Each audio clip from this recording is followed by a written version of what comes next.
Good morning and welcome to the 19th meeting of the Net Zero Energy and Transport Committee for 2025. Apologies have been received from Monica Lennon and Kevin Stewart. So I welcome Sarah Boyack, who is attending as Monica Lennon's substitute, and Ben McPherson, who is attending on behalf of Kevin Stewart as his substitute. Apologies have also been received from Edward Mounting, so I will convene today's meeting.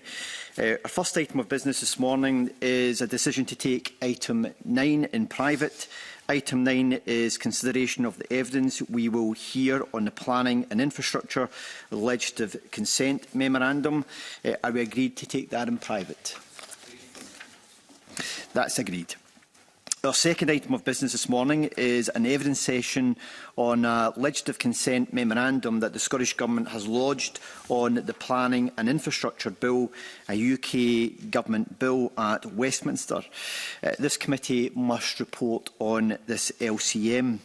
The LCM, lodged by the Scottish Government on the 27th of March, mentioned the need for the Scottish Parliament to consent on two matters: consent for electricity infrastructure, clauses 14 to 20, and fees for application for harbour orders, clause 42.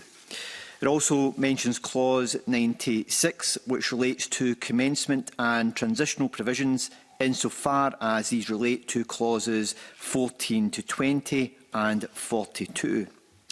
The committee agreed to write to a targeted group of stakeholders to gather evidence on the areas of the bill covered by the LCM, and we are thankful to those who responded to our call for evidence.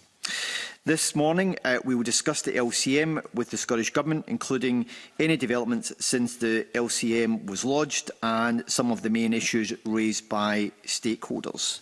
I therefore welcome this morning Gillian Martin, Acting Cabinet Secretary for Net Zero and Energy, and her supporting officials, Alan Brogan, who is the Head of Operational Delivery at the Energy Consent Unit, Robert Martin, who is the Policy and Administration Team Leader at the Energy Consent Unit, and Anne Cairns, a solicitor. Before moving to questions, I believe, Acting Cabinet Secretary, you would like to make a short opening statement. Thank you very much, Convener. Good morning, everyone.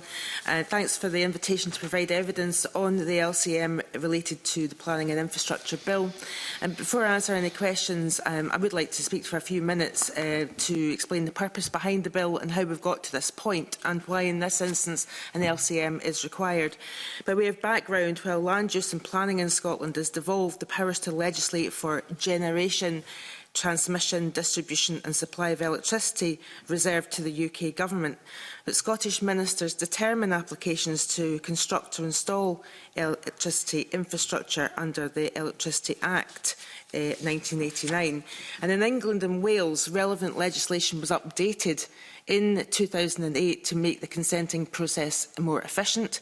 However, the process in Scotland has remained unchanged as we do not have the power to amend the legislation. The situation has resulted in it taking up to 4 years to process an application determination. The Scottish Government has long called for the process to be reformed and for the relevant powers to be given to Scottish ministers and for the system to be modernised like it has been across the rest of the UK. And having finally recognised that Scottish consented needed reform, the previous UK Government, under the Conservatives, committed to review consenting in Scotland in November 2023. And thankfully these plans were continued by the new Labour Government, and the UK and Scottish Government officials have worked together on the proposed reforms that were published by the UK Government in October 2024 alongside a consultation. And in March this year, the UK Government published its response to the consultation. It showed broad support for the reforms from consultees and the measures that were included in the Planning and Infrastructure Bill, which was introduced to the House of Commons on the 11th of March this year. The bill cuts across a number of different subject matters, including planning, nationally significant infrastructure projects, the transmission, distribution and supply of electricity, transport, roads and operations of harbours and the environment. Many of the bill's clauses apply only to England and Wales and have no practical application in Scotland. However, clauses 14 to 20 relate to electricity infrastructure consenting in Scotland, and clause 42, which refers to harbour processing fees, and that alters the competence of Scottish ministers. Therefore, the UK Government is seeking legislative consent. As set out earlier, the changes proposed in clauses 14 to 20 are intended to reform outdated and inefficient elements of the consenting process for electricity infrastructure. And these changes include, but are no means limited to, strengthening pre-application requirements and procedures, and for the first time making them statutory and allowing communities to share their views earlier in the process, creating a new reporter-led procedure in response to an objection from a local planning authority, reducing the administrative burden of an automatic public inquiry, whilst always retaining a public inquiry as an option, and moving from a lengthy judicial review process to one of statutory appeals, aligning with existing processes under the Town and Country Planning Scotland Act 1997. So the bill will provide Scottish ministers with regulation-making powers to implement more technical statutory elements of reform, and these will be concurrent powers that are exercisable by either Scottish ministers or the Secretary of State. The legislation does not specify which authority will exercise which powers and how, but the general expectation shared by both governments is that the Scottish Government will bring forward these regulations and that will be laid in the Scottish Parliament, and this reflects the position that planning is a devolved matter and recognises the executively devolved role of Scottish ministers in administering applications for consent under the Electricity Act. Therefore, with regard to clauses 14 to 20, we recommend that consent is granted. And it will be the intention of the Scottish Government to consult on proposals for secondary legislation as soon as possible after the bill is passed. With regard to clause 42, obviously, I'm not the Cabinet Secretary for Transport and not best placed to speak on that matter, so I welcome the presence of officials here from Transport Scotland who will be able to reply if require further information on that front. Of course, Ms Hislop provided an update on clause 42 in her letter this morning, so I'm happy to answer any questions, Convener. Thank you very much. I'll just mention that we've got Nick Gosling here, who is the Head of Maritime Policy at Transport Scotland, who can respond to any of the harbour order fee issues as appropriate.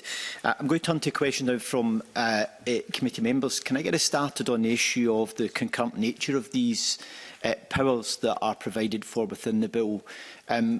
Why is the Scottish Government content that areas that are solely within Scotland should be powers that can also be exercised by ministers at a UK level? Well, throughout this process, we've been clear that because planning is devolved in Scotland, that we have an understanding with the Secretary of State that these regulation-making powers, that this bill is, I suppose, righting a wrong in a sense that in England and Wales have always had these powers, will have had these powers long before Scotland has. So it has been something that we've wanted reform on. I believe in your time as Energy Secretary, you looked for these reforms as well. In terms of the fact that the Secretary, the legislation says Secretary of State or Scottish ministers, but there is an understanding that this will be Scottish ministers, and this will effectively mean that where we can, Scottish ministers will be able to bring in secondary legislation on the regulations around consents. Up until now, we have been quite hamstrung by that, and indeed, one of the things in the last couple of years that I've been doing with my officials is it's been quite a frustration that we haven't been able to change any of the regulations around consent, particularly in the area of mandating a requirement for community engagement ahead of an application going in. And this has been a source of great frustration in communities, but it's also been a source of great frustration at government as well. So we've been asking for that to be mandated for quite some time. And now these powers, that if today's LCM passes and the bill passes, we will now have the ability to mandate that community engagement happens, but also we've got ahead of it because we've been doing our own work, and we've actually just published our good practice principles in this. The good practice principles at the moment around community engagement have been voluntary. So there's no compulsion on developers to engage with communities. We don't think that's right. So we've done the work ahead of this. We wanted to have these good practice principles updated. But if the LCM passes and the bill passes, we will be able to work on secondary legislation, which we'll take to this committee, to be able to go through what we require of developers ahead of putting in their application. Okay. That's helpful. Just in terms of the concurrent nature of these powers, what is the intended mechanism to be used if there is a conflict of position between the Scottish and UK Government in the exercising of what is an executive function under reserved legislation? Well, as I say, the legislation doesn't actually say which minister has got any kind of primacy in this area. There is an understanding, of course, that the reason for these powers being developed is because there was a need for Scottish ministers to have the same powers as Welsh ministers, for example. So the real basis for why this is getting done in the first place was to give powers to Scottish ministers. Yeah, I appreciate that, and I recognise the importance of it. I'm just trying to understand what happens if there is a conflict of thinking on exercising of the powers, because they are ultimately an executive power. So the executive power, my understanding, if I recall correctly, sits with the Secretary of State at a UK government level. So what is the mechanism if there is if these are concurrent powers, if there is a conflict of view around the decision-making relating to the powers? So, as I said, while there's no formal decision-making mechanism in the legislation, the decisions about which government exercises powers will be guided by the reality that Scottish ministers currently administer and determine applications under the Electricity Act. So it's expected that the Scottish Government will typically lead on this, as I've said. This is understood by both governments, reflected in the current legislation, that it will be for the Scottish Government to lay the accompanying secondary legislation. Both governments have got concurrent powers, as you said, to make regulations reflecting those shared responsibilities. But we hope that that respectful approach to devolution that's guided the development of these provisions continue to inform their implementation. That was the understanding. I understand that you're looking for a mechanism. The mechanism is cross-government working on this, and an understanding in the drafting of all of this that these were powers that were going to be exercised by Scottish Government ministers. Okay, that's helpful. Thanks. Sarah. Thank you. Can I ask the Cabinet Secretary, could you give a bit of clarity about the fees that we introduced for electricity consent applications? Will those fees be ring-fenced to support the work of the Energy Consent Unit? I want to draw the Minister's attention to the views that we got from Scottish Environment Link, that if you were to do that, it would be likely to lead to better resourcing of the determination process and therefore more tedious processing of applications without being overly onerous for applicants. Yeah, we want full cost recovery for public services in general. And of course, in my remit, one of the things that we have done within the Scottish Government is we've actually expanded the capacity of the Energy Consents Unit. We've actually more than doubled the amount of personnel, even in the last year, that are dealing with energy consents. So we would expect that the fees that are set to recover, the fees will be set to recover the cost of processing applications and providing pre-application services to streamline the process, so that we've got that communication between the ECU and applicants in line with policy. So the fees will, of course, help resource the Scottish Government's administration of the consenting process, and that will mean that we are able to enable more timely consents. That work's already been done. As I say, we've more than doubled the capacity of the Energy Consents Unit because of the volume of consents that we're anticipating.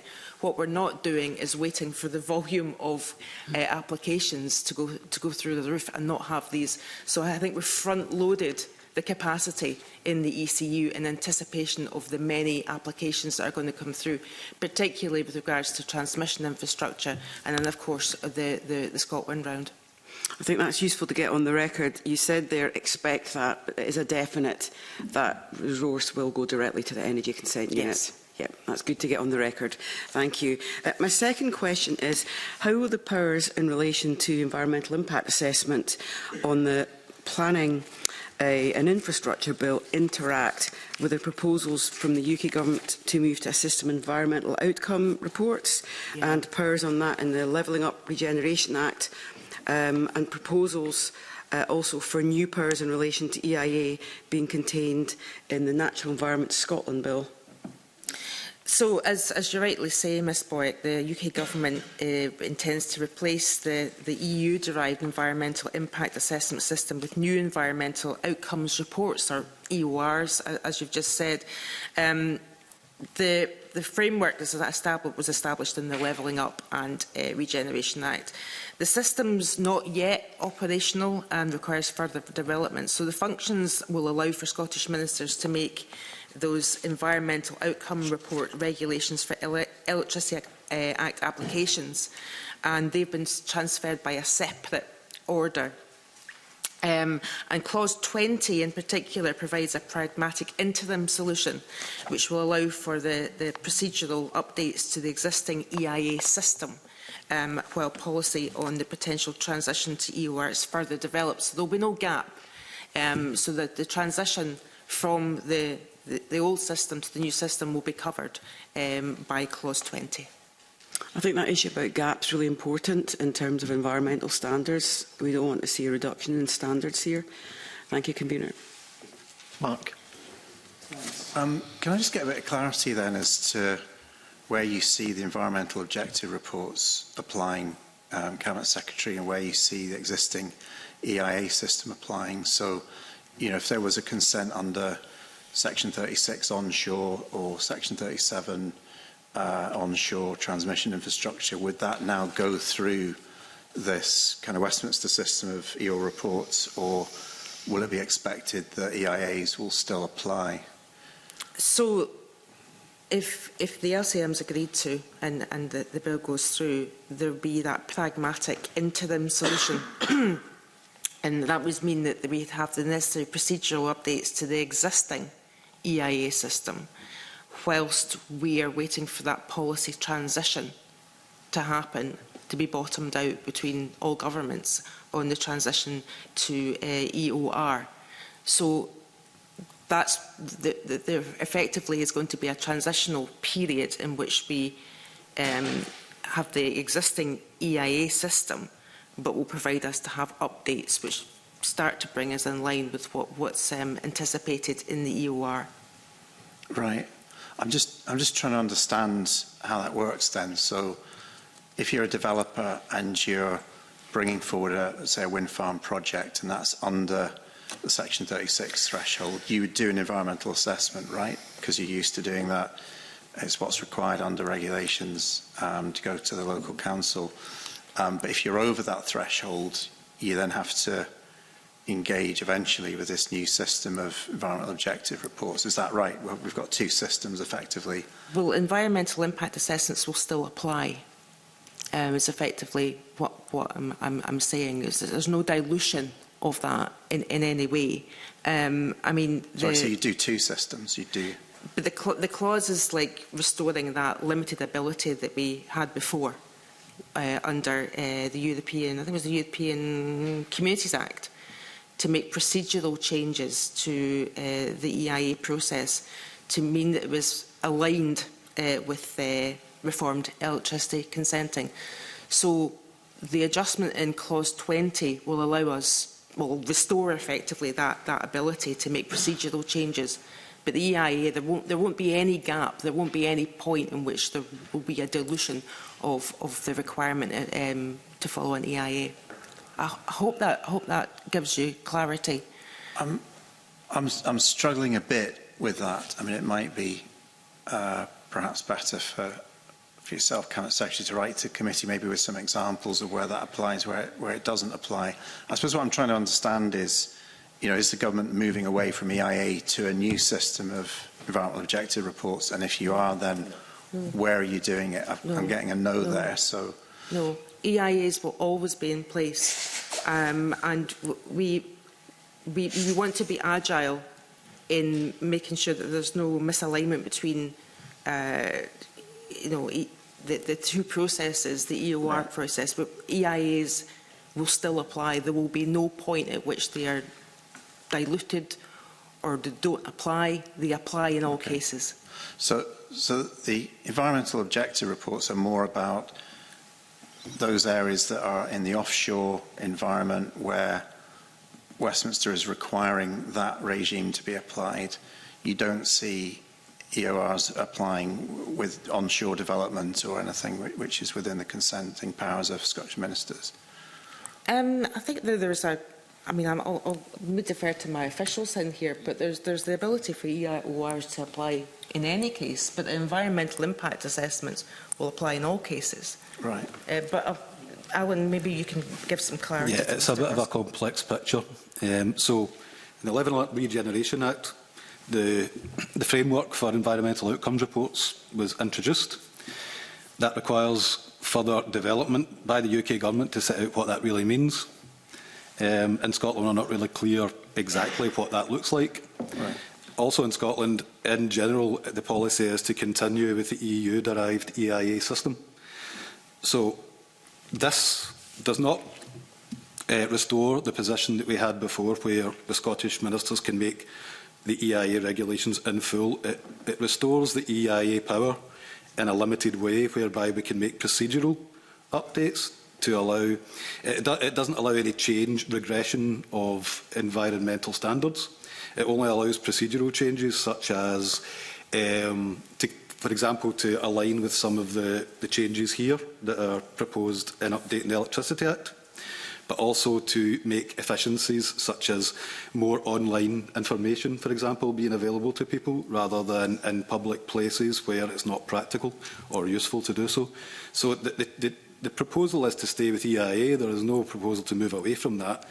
The UK Government did transfer EOR powers for Electricity Act, but that doesn't necessarily mean we need to bring them into. They're effectively optional. So there aren't any immediate intentions to bring that in.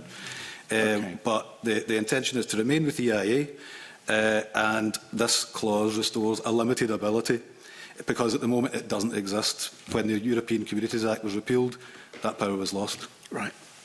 Okay. Thanks. Thanks. Okay, thank you. Douglas. Yes, thanks, Convener. Some stakeholders have raised concerns about the proposed reduction in time available to lodge a legal challenge to a ministerial decision about an onshore wind farm from 3 months to 6 weeks. How would you justify this change? Well, I think it's important to set out that the processes that we're looking at in terms of any challenge were actually probably more efficient for both sides of whether it's an objector or a developer, in that it will find a resolution quicker than has been the case when there's been the automatic triggering for a public inquiry. The reform that we are proposing maintains that robust scrutiny, but allowing for those appropriate, efficient procedures. And the mandatory public inquiry requirement has actually been a source of significant delay. But it's very important for me to stress this is still an option. So the reporter, when we put a reporter in place,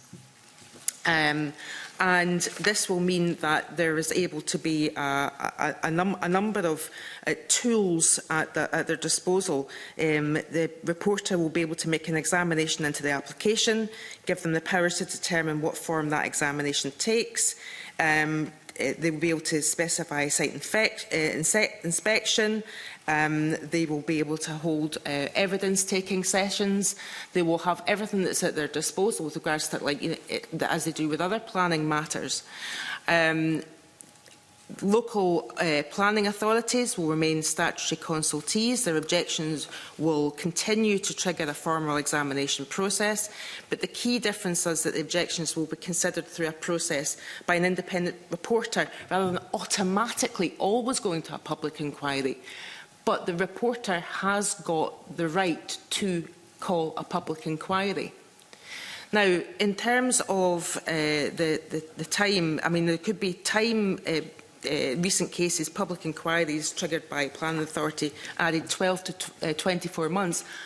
Personally, I don't think that's good for an objector to have to wait 12 to 24 months to have a determination on their objection to something. So, but the exact time savings will obviously depend on the complexity of individual cases.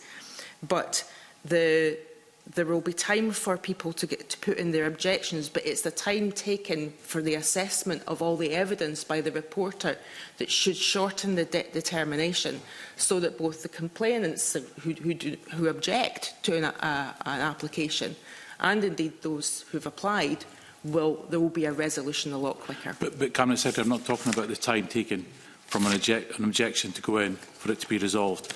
I'm talking about the time that you have to lodge a legal challenge being reduced from 3 months to 6 weeks. Yes. And you say that benefits everyone, but not according to the Environmental Rights Centre Scotland. They've raised real concerns about this. They've even stated that this will have a substantial detrimental impact on access to justice. Civil society organisations and members of the public will struggle to meet a 6-week time limit for initiating legal challenges against onshore electricity consents. So why is that being reduced from 3 months to 6 weeks? The 6-week time frame has already been effective in practice for the offshore generating stations decisions since, well, over 10 years, 2013, and for planning decisions more broadly. We think it provides sufficient time for potential challengers to assess decisions, prepare cases, but reduces the extended period of uncertainty for them in getting a resolution. And the clause complies with the Aarhus Convention's requirements for access to environmental justice. So this 6-week challenge period has been accepted by the Aarhus Compliance Committee.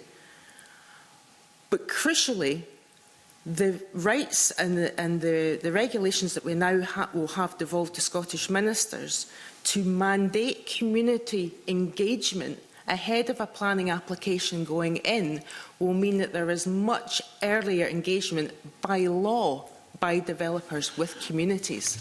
So I think it's important to look at what is being proposed in the round. There is more, it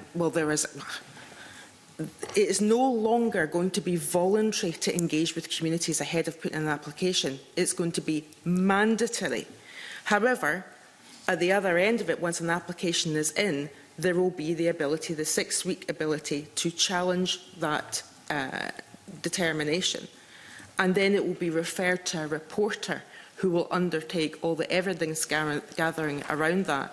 And people won't be left in limbo for 2 years wondering what the result of that is going to be. Sorry, we're not talking about the 2-year application thing. We're talking about the time given for communities to actually lodge an objection for onshore developments. You're cutting that from it's proposed to cut that from 3 months to 6 weeks. Do you really think that that is what communities deserve, for them to be given that limited time to make that objection? Yes, I do. 6 weeks. You think that's long enough? Yes, I do.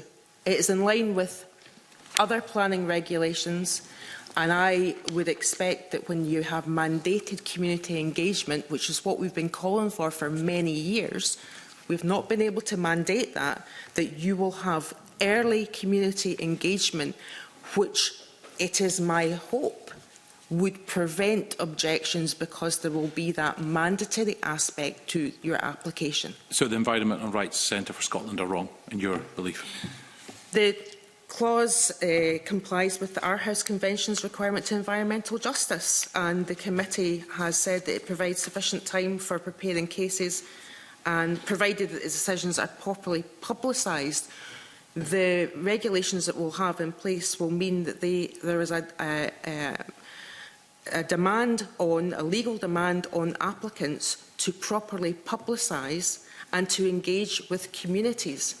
So this is in line with the Our House Compliance Committee, and that is why we're taking it forward in the way we have. And obviously this has been negotiated not just with the current UK government, but with the previous UK government. Okay, we'll stay on local communities. Obviously, our committee, when we're looking at taking evidence on this, wrote to some community groups, and several of those responded to our call for views and said, argued that recent consultation on electricity-related developments are simply box-ticking exercises, and that views of many respondents are routinely ignored. If I look at the submission by Scotland Against Spin, they said, no opposition to the proposed changes will be forthcoming from Holyrood, whatever the responses to this latest consultation. In those circumstances, we're not going to waste our time making the same arguments that have already been ignored once and which will no doubt be ignored again. So what's your response to that? And is this not just a sign we're not really taking people with us? This is a sign that years of lobbying by the Scottish Government and a succession of ministers to mandate for community engagement ahead of an application going in has worked. So this actually is the opposite of what Douglas Lumsden is asserting. We have heard very loud and clear that communities do not feel that they are listened to by developers, and that there is no compulsion on developers to engage with communities. So you will have developers who voluntarily engage with communities, that voluntarily have signed up to good practice principles that we've put in place in Scotland, but you will have others who can, by law, not bother to engage with communities.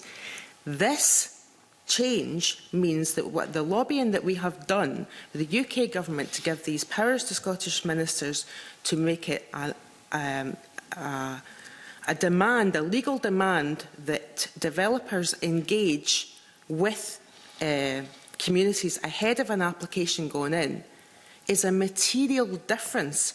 So at present, there was no statutory requirement for notification, publicity, consultation, or proposals before an application was made.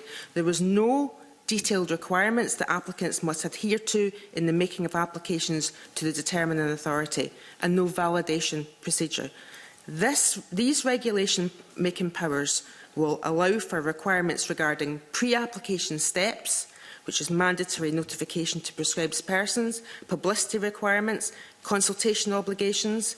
They create an acceptance stage during which Scottish ministers must assess an applicant's compliance with the regulatory requirements before deciding to proceed with the application, as well as enabling fee charges for applications. So this empowers communities by law to be engaged with, by law, by the applicant. Well, this is a wholesale strengthening of communities' views in determining an application. Cabinet Secretary, if it's such a great thing for communities, how come all the community groups that we wrote to about this are saying we're not going to take part because we're not being listened to, not by developers, they're not getting listened to by the Scottish Government? And that's why they've got real concerns. Now, you may want to go down a path about earlier engagement and everything else, but this is what the community groups are telling us. So why are you not addressing this point? Why do they feel ignored at every opportunity by the Scottish Government?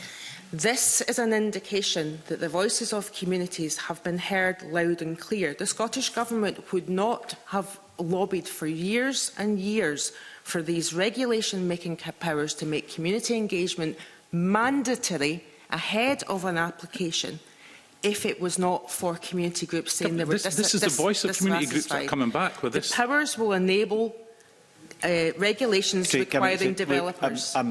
Douglas, we need to allow people to respond to questions when they are being answered. And can I just remind the member of time here, because other members want to come in with their questions as well. This is a direct response to the lack of accountability by developers to communities.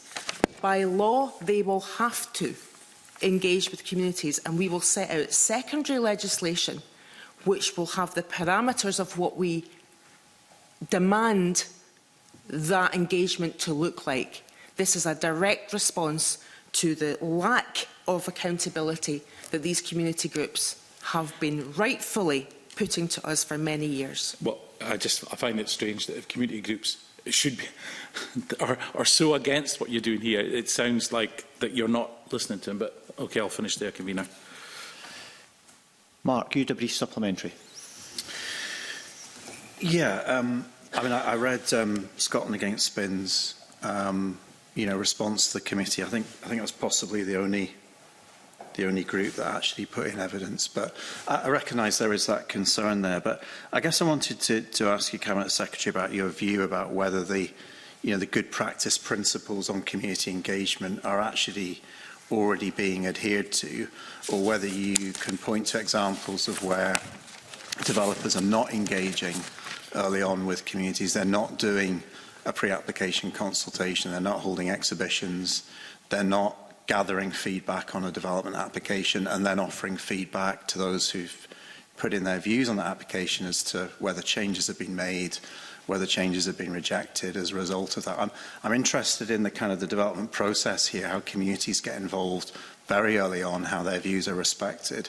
Is that actually working through the current voluntary system, or are you coming across effectively some developers who are ignoring that, bypassing that and saying it's fine, we'll just get through the system with very limited the very nature of the good... Is there good practice happening widely across the industry, or is there not, and that's why you're bringing this in as a mandatory requirement?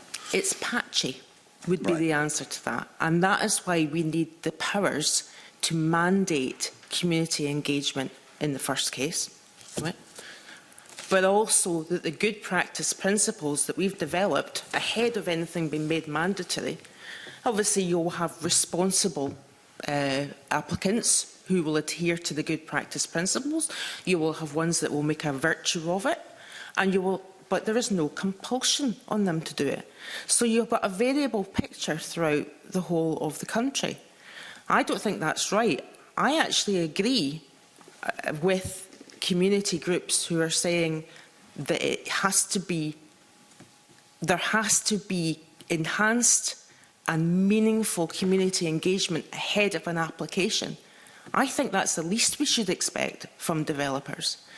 And where we've got a situation where we have the fact that we have community groups who are angry with not being consulted should mean that the clauses that will allow this to be mandated in law and for the good practice principles to not be a voluntary thing, they're going to be the springboard for what we take forward in secondary legislation.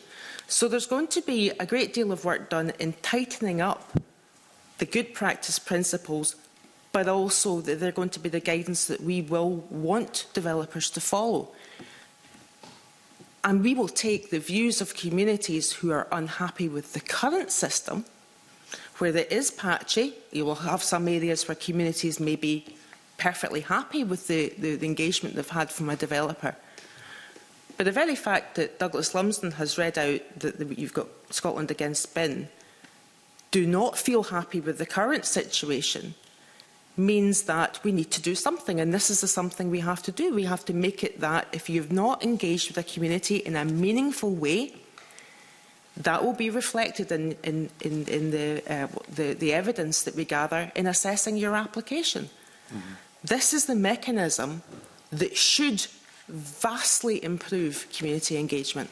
Okay, I mean, do you think there are some isolated examples of bad practice which effectively have tarred the industry with the same brush? That could be the case, and I think I look to my own area where you've maybe had a developer come in many years ago for a development, have promised a lot of things to the community and have never delivered, and that will sour the community's view of all developments, regardless of who the developer is. There's lots of cases like that across Scotland. People are right to be angry when developers do that. Absolutely right to do. But now we're going to put it in law that they will have to follow. Whatever we bring forward in secondary legislation will be mandatory. And if they do not do that, they're jeopardising the success of their application. Okay, thanks. Bob.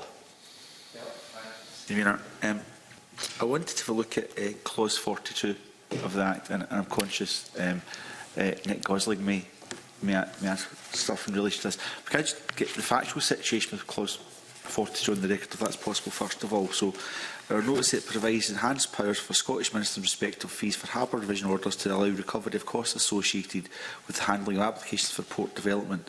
And this is the Scottish Government's content with this. So can I just check that this would allow the Scottish Government to have a new system of fees and recovery of fees rather than the existing provision within the 1964 Act I think the Cabinet Secretary referred to? Is that the situation? Yes, that's correct. Okay, so that's fine.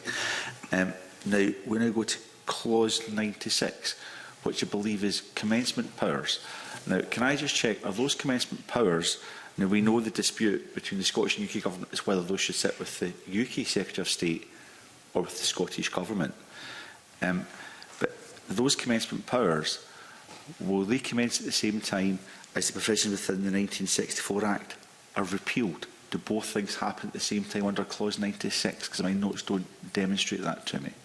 No, at the moment, the way it's currently drafted with the UK Government, we've queried why it's not considered appropriate to confer the powers to commence clause 96 in relation to clause 42 with Scottish ministers, given that not only the decision to repeal the relevant provisions of the Harbours Act, but also the timing of that repeal are matters of devolved policy.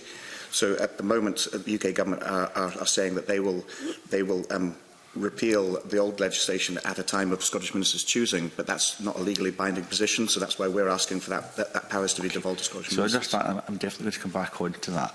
So technically, the UK Government could repeal the provision of the 1964 Act if this legislation was to go through, and there's a separate commencement power from the UK Secretary of State to bring in the new fees regime that the Scottish Government would develop. Those are two different things within this legislation.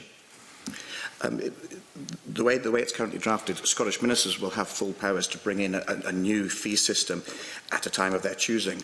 And what the UK Government are arguing is that that will automatically take precedence over the old system, and the old system will get repealed at a time. That will sit with the Secretary of State, and that will get repealed at a time of Scottish ministers' choosing. But at the moment, we're arguing that that's not a legally binding position. So that helps. So there's no decoupling. There's no world we live in where the provision of the 1964 Act can be repealed and the new fees regime that the Scottish Government wishes to bring in can be brought in separately. Both would happen at the same time, or just debating whether the commencement power is with the UK Secretary of State or with the Scottish Government. That's what we're trying to establish. All right, yeah, it's two separate powers. So okay. The way it's currently drafted, the Scottish Government can bring in a new fee system at a time of their choosing, but also the Secretary of State can repeal the old system at a time of their choosing. And that's where we have a slight concern that if we haven't got new fee structure in place, the old system could get repealed, and that might be where there's a gap when we wouldn't be in a position to charge fees. Right. Okay. So I think we're saying the same thing. So the Scottish Government will have the power to bring in a new fee system, but the commencement of that will be in the hands of the UK Secretary of State. Is that correct? The commencement of the repealing of the old fees. To allow the new fees to come into place? Yes. Okay. Now, the DPLR committee says that if this power in clause 96 was conferred on Scottish ministers, that would allow the Scottish Government to control the sequencing of the repeal, so that it aligns with when the Scottish regulations under the new paragraph 9A Schedule 3 is ready to come into force. And they've asked the UK Government why they won't simply confer the powers onto the Scottish Government. What's your understanding, Mr Gosling, or Cabinet Secretary, for why they won't simply do that to make sure there's absolute alignment? The UK Government have argued that while they acknowledge there are exceptions, sometimes the conventional approach to commencement orders is for them to be made by the same body that introduced the parent legislation.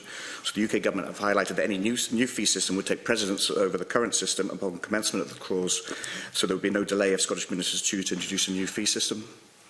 If the Secretary of State decides, my apologies, that's not the way I wanted to express it, but it's reliant on the UK Secretary of State repealing the 1964 Act before these new powers can come into place? No, let's pass it over to my colleague Anne for this. Thank you, Convener. The way the legislation is currently drafted, the existing power in the Harbours Act 1964 is for a fee for an application for a harbour revision order to be set by determination by the Scottish Ministers.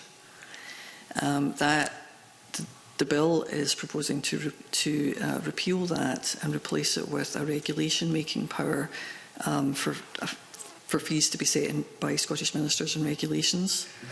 The difficulty is that the power to make the regulations comes into force automatically 2 months after royal assent in terms of the way Clause 96 is currently drafted. However, the ability to repeal the existing fee determination-making power is currently in the hands of the Secretary of State. And that's the point that we've raised with the UK Government, that you could theoretically get into a situation where the power to make the new regulations for fees will come into force 2 months after royal assent, but the Scottish Ministers haven't actually laid the regulations in the Scottish Parliament and they haven't come into force. And in the meantime, the Secretary of State could, by commencement regulations, repeal the existing fee mechanism. So we're left with nothing, Anne Cairns? There could be a gap? Possibly, yes. And that's what we're querying with the UK Government. They have said that they won't do that. They won't introduce commencement regulations to repeal the existing power without the consent of the Scottish Ministers. But that's a matter that we're currently negotiating with them. And we're expecting to hear back from them about that. Okay, but the safest option would be simply to pass the commencement powers fully into the hands of the Scottish Government. Is that the Scottish Government position, Cabinet Secretary? That's my understanding. Okay, okay. Can I ask one final question then? And that is, let's say this all goes swimmingly well and the new fees regime is developed and the UK Secretary of State says what they'll do. If at some point in the future Scottish Ministers wish to lay further regulations in relation to changing how fees for ports are developed and what that fees regime looks like, is there any recourse to the UK Secretary of State, or is this fully in the hands of Scottish Ministers moving forward? It's fully in the hands of the Scottish Ministers. What should happen, if all goes well, is that the new power to make regulations will come into force, as I say, 2 months automatically after royal assent. Okay. And then at some point after that, the Scottish Ministers will make regulations. The existing fee mechanism will be repealed, and so the new regulations for Scotland will be in place. And if at some point after that the Scottish Government wanted to amend them, amending regulations could be brought forward in the Scottish Parliament. Okay, I'll tell you what would be helpful. I won't ask you any more questions. I mean, I'm minded that it would be easier if the commencement just was all in the hands of the Scottish Government, but I think it would be helpful if the Cabinet Secretary for Transport was able to just inform the committee whether any work had started already in relation to what that new fees regime would look like and what the timings look like, to see if there's the possibility of a mismatch between a potential repeal of the existing regime and the new system coming into place. Nick, I don't know if you want to add anything to that. Yeah, no, absolutely. At the moment, we've got no current plans to review the fee structure in Scotland.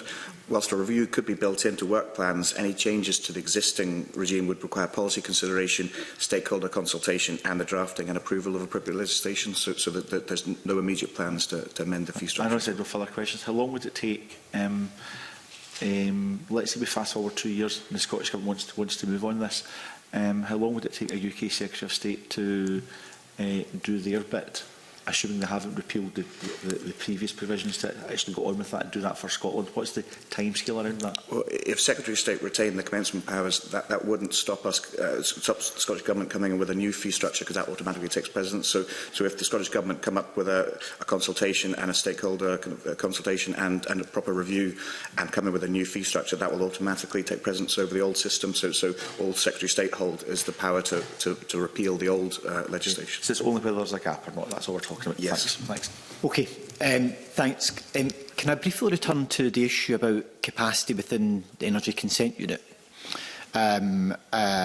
and it's really to get a sense of whether the Scottish Government are aware of this particular concern for some developers, particularly in the pump storage hydro sector, which is that there is concern that, while there may be additional capacity within the energy consent unit, there's concern about the level of capacity that SEPA have for carrying out their CARES assessment and report, and also in being able to report to local authority planning committees when they are considering a development within their area, in order to make sure that they can submit that timely to the ECU.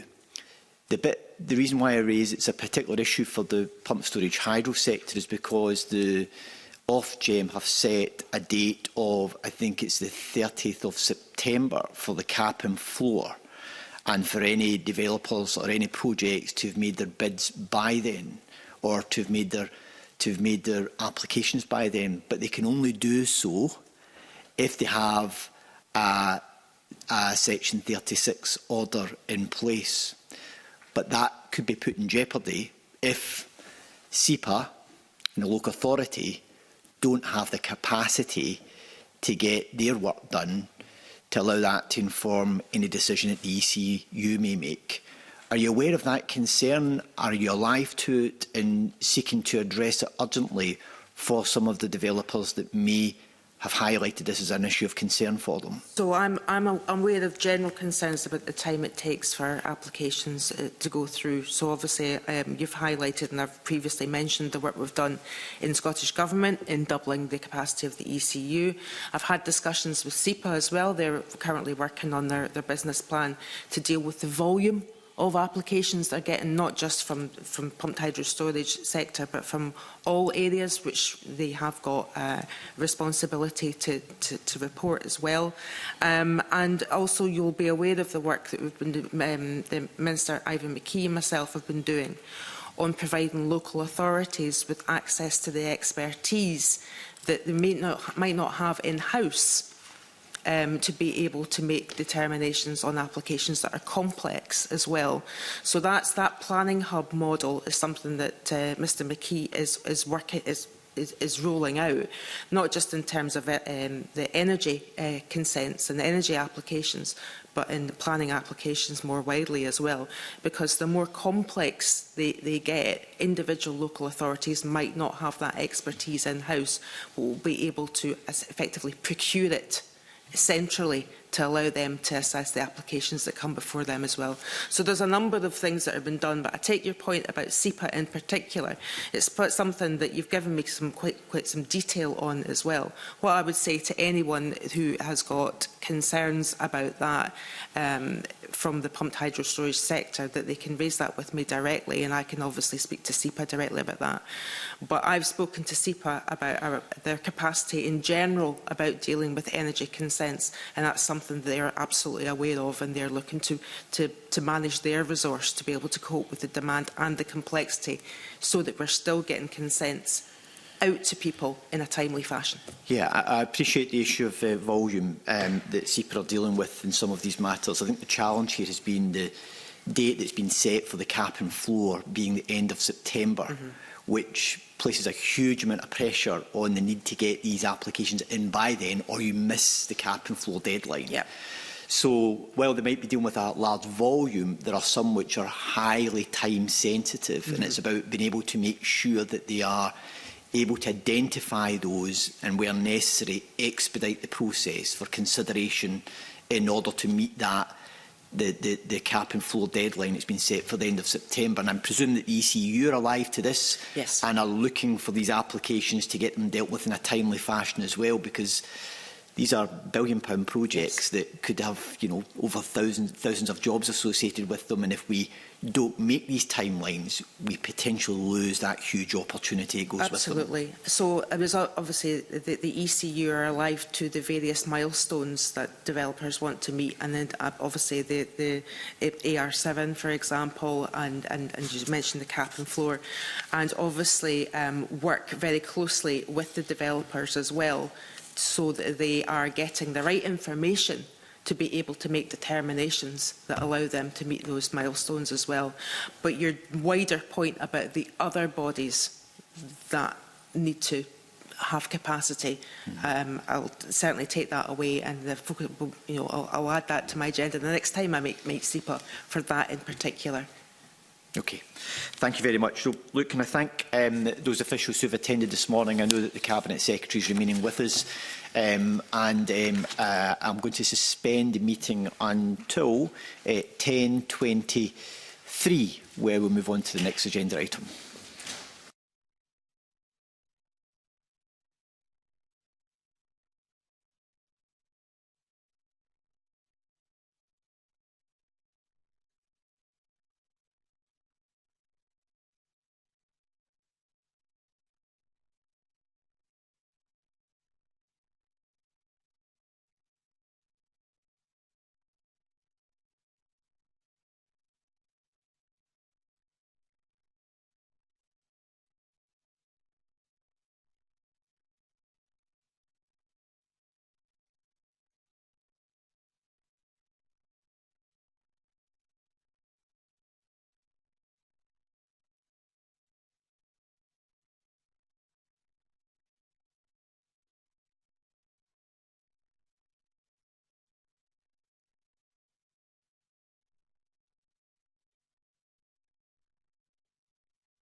Okay, item 3 is consideration of 2 draft statutory instruments, the Deposit and Return Scheme for Scotland Amendment Regulations 2025, the Deposit and Return Scheme for Scotland Designation of Scheme Administrator Order 2025. The DPLR Committee raised points in relation to both instruments.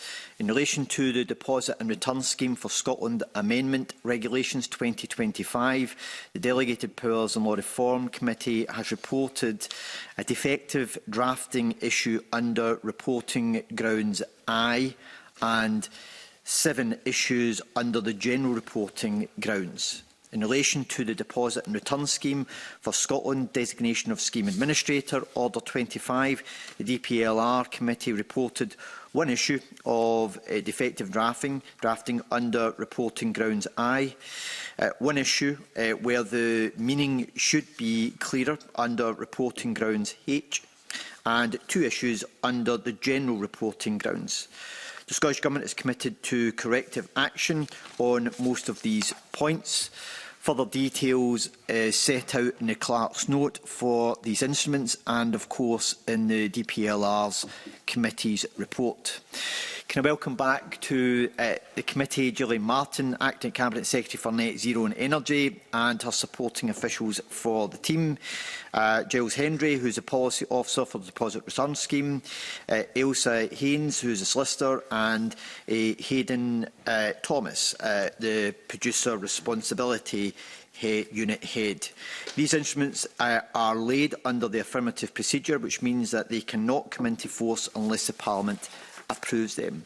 Following this evidence session, the committee will be invited to consider 2 motions recommending that the instruments be approved. And I would remind everyone the Scottish Government officials can speak under this item, but not in the debate that follows. I now invite the Acting Cabinet Secretary to make a short opening statement. Thank you, Convener, for the opportunity to discuss the draft Deposit Return Scheme Amendment Regulations and the DRS Designation of Scheme Administrator Order that were laid in Parliament on the 2nd of May this year. The Government's been committed to the introduction of a Deposit Return Scheme since 2019 to promote and secure an increase in recycling of materials by applying a deposit to single-use drinks containers. And since DRS in Scotland was delayed in June 2023, we've worked with industry stakeholders, the UK Government and other devolved governments to agree the principles of DRS that will operate compatibly together. And that work culminated in the publication of a joint policy paper in April 2024, which set out the broad design of the schemes which had been agreed with industry and between all governments at time. The draft amendment regulations amended Deposit and Return Scheme for Scotland Regulations 2020, and specifically they alter the implementation date for Scotland's DRS to October 2027. They remove glass from the scope of the scheme, and they make other amendments to support the operation of our DRS in an interoperable way with other nations. The draft designation order designates the UK Deposit Management Organisation Limited as the scheme administrator to operate a DRS in Scotland. This follows an open application process and a joint assessment alongside DEFRA and DERA in Northern Ireland, and the order also confers functions on that body as a scheme administrator. This organisation, the UK DMO Limited, will also operate the scheme in England and Northern Ireland. Once the DRS scheme administrator is formally designated, subject to Parliament's approval, they will begin the process of implementing DRS on behalf of industry. Together, these regulations and the order provide the legislative framework for DRS in Scotland, ensuring that the schemes in Scotland, England and Northern Ireland can operate seamlessly with each other and launch jointly on 1st of October 2027. The DRS forms part of Scottish Government's response to the global climate emergency by ensuring that plastic and metal drinks containers are kept out of our bins and off our streets, and instead are recycled for future use, bringing both environmental and economic benefits. So we'll continue to engage constructively with industry and with the other nations across the UK to support the successful delivery of a DRS in 2027 and joining the other 50+ deposit return schemes in operation over the world. I look forward to our discussion. Thank you, Cabinet Secretary. I'm going to open it up now to questions. Can I start by asking you what are the substantive changes that have been made to the Scottish DRS regulations in order to align with the scheme in England and Wales? Yeah, happy to answer that, Convener. If I can take you through the substantive changes to the current regulations for Scotland.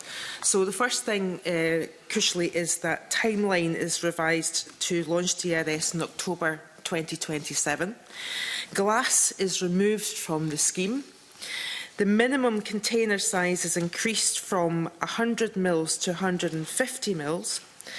Producers will be required to register with the DRS scheme administrator rather than SEPA.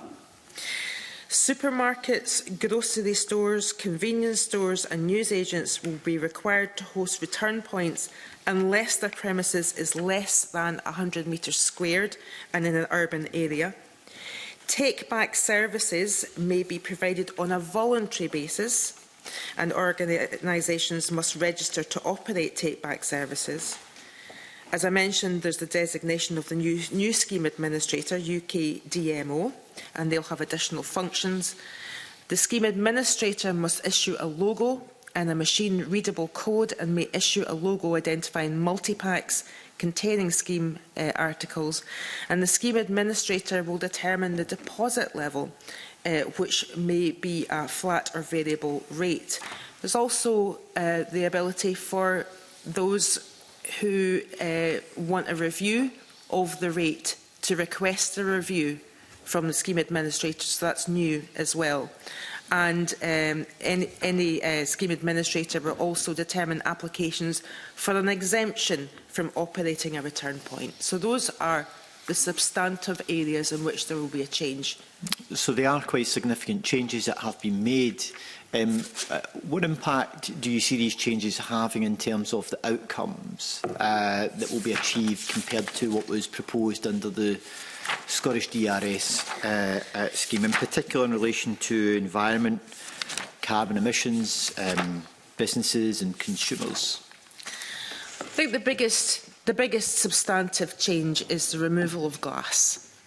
The recycling rates for glass is something that we would want to see accelerated and improved. The Scottish Government, as has been well documented, wanted to introduce a scheme in 2024. It would have been up and running, I think, in March 2024. So we have effectively lost a year of deposit return items being recycled. So it's had a material impact on our recycling targets in the last year.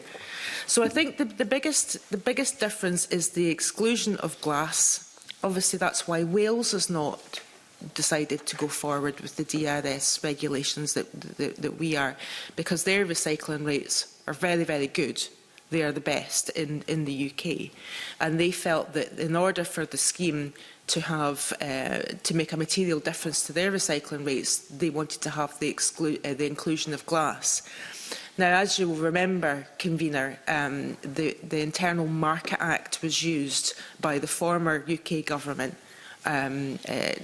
to effect the denial of an exemption for that, for glass. Our view is that a deposit return scheme that deals with aluminium cans and plastic bottles, but without glass, is better than no deposit return scheme at all. It's expected that the implementation of a deposit return scheme, I think, will take 0.8 megatons of CO2 out of Scotland, and it will increase the recycling rate of those materials, I think, to about 76% on its own. Obviously, there were different estimates for the previous regulations, which included glass, but of course we are also working on the implementing the Circular Economy Act, working with local authorities and how we can have general improvement in recycling rates as well. And there's a number of strategies been taken forward. But there's no doubt that a UK-wide deposit return scheme, which we've signed up to in concert with the previous UK government, the current UK government and the Northern Irish government, is going to make a substantial difference in terms of the recycling rates. But not just the recycling rates, the actual, I mentioned in my statement, the amount of litter. And as you know, the amount of litter, particularly on our roadsides and on our coastal areas, a lot of it is drinks, single-use drinks containers of the type that will be in the scope of these regulations. So I'm looking forward to a situation where we no longer see cans and bottles littered in our streets and in our roadsides because they have a material value associated with the return of them. So it does have the change does have quite a substantial impact on the overall benefit to what was the original DRS scheme by the exclusion of glass from the new scheme in itself. Sarah. Question about the fact we haven't had a consultation on these changes, and it's just how the Scottish Government is engaging and ensuring that the feedback from key sectors and stakeholders are actually fed in, given that there's been quite significant changes, as you outlined in your initial comments, in the last 2 years. And I just particularly want to ask you to tell us whether there's been any particular concerns raised by smaller producers, local authorities or NGOs. So I'm going to hand over to Hayden Thomas from my civil servants in a minute, because he's been in the weeds of this, and obviously we're doing a great deal of discussion with stakeholders around all of this. I mean, before we signed up to the principles of these regulations, we are obviously have a continuing dialogue with producers and indeed vendors as well. Now, in terms of producers, I think one of the things that I think the smaller producers were very keen to see that there was no mandatory take-back system. There's no other scheme, to my knowledge, in operation that had a mandatory take-back system. And I remember at the time of the regulations being taken through in the Scottish Parliament for the original DRS scheme, that was something that was a concern for like micro-breweries, etc., etc. It put a sort of an overhead cost on them, you know, that, I mean, that they weren't really able to. So now it is a voluntary aspect of things. So I think we've bottomed out a lot of the concerns around that. Scottish Grocers Federation have been, I met Scottish Grocers Federation last week on this, and I think it's fair to say that they've still got some questions around what the scheme administrator is going to do with regards to handling fees. We have been absolutely certain that we want the handling fees associated with DRS to be proportionate, and indeed we have got that assurance from the UK Government, and it's been something that has been discussed as well. But the Scottish Grocers Federation are asking for more assurances from the scheme administrator. Obviously, the scheme administrator, once in place, will be able to answer quite a lot of the concerns, and of course they have the board members who represent a great deal of the stakeholders involved in this as well. Can I hand to Hayden though, because he will be able to detail the discussions that we've been having with stakeholders over the last year or so. Yeah, happy to take that one. I think when it comes to consultation, there's a few ways we can look at it. We consulted on the principle and design of Scotland's DRS in depth before laying the original regulations. And I think that the regulations or the amendments we're making still leave the scheme as a whole substantially unchanged. There are substantive changes here, but fundamentally the scheme is doing the same thing, it's achieving the same outcomes.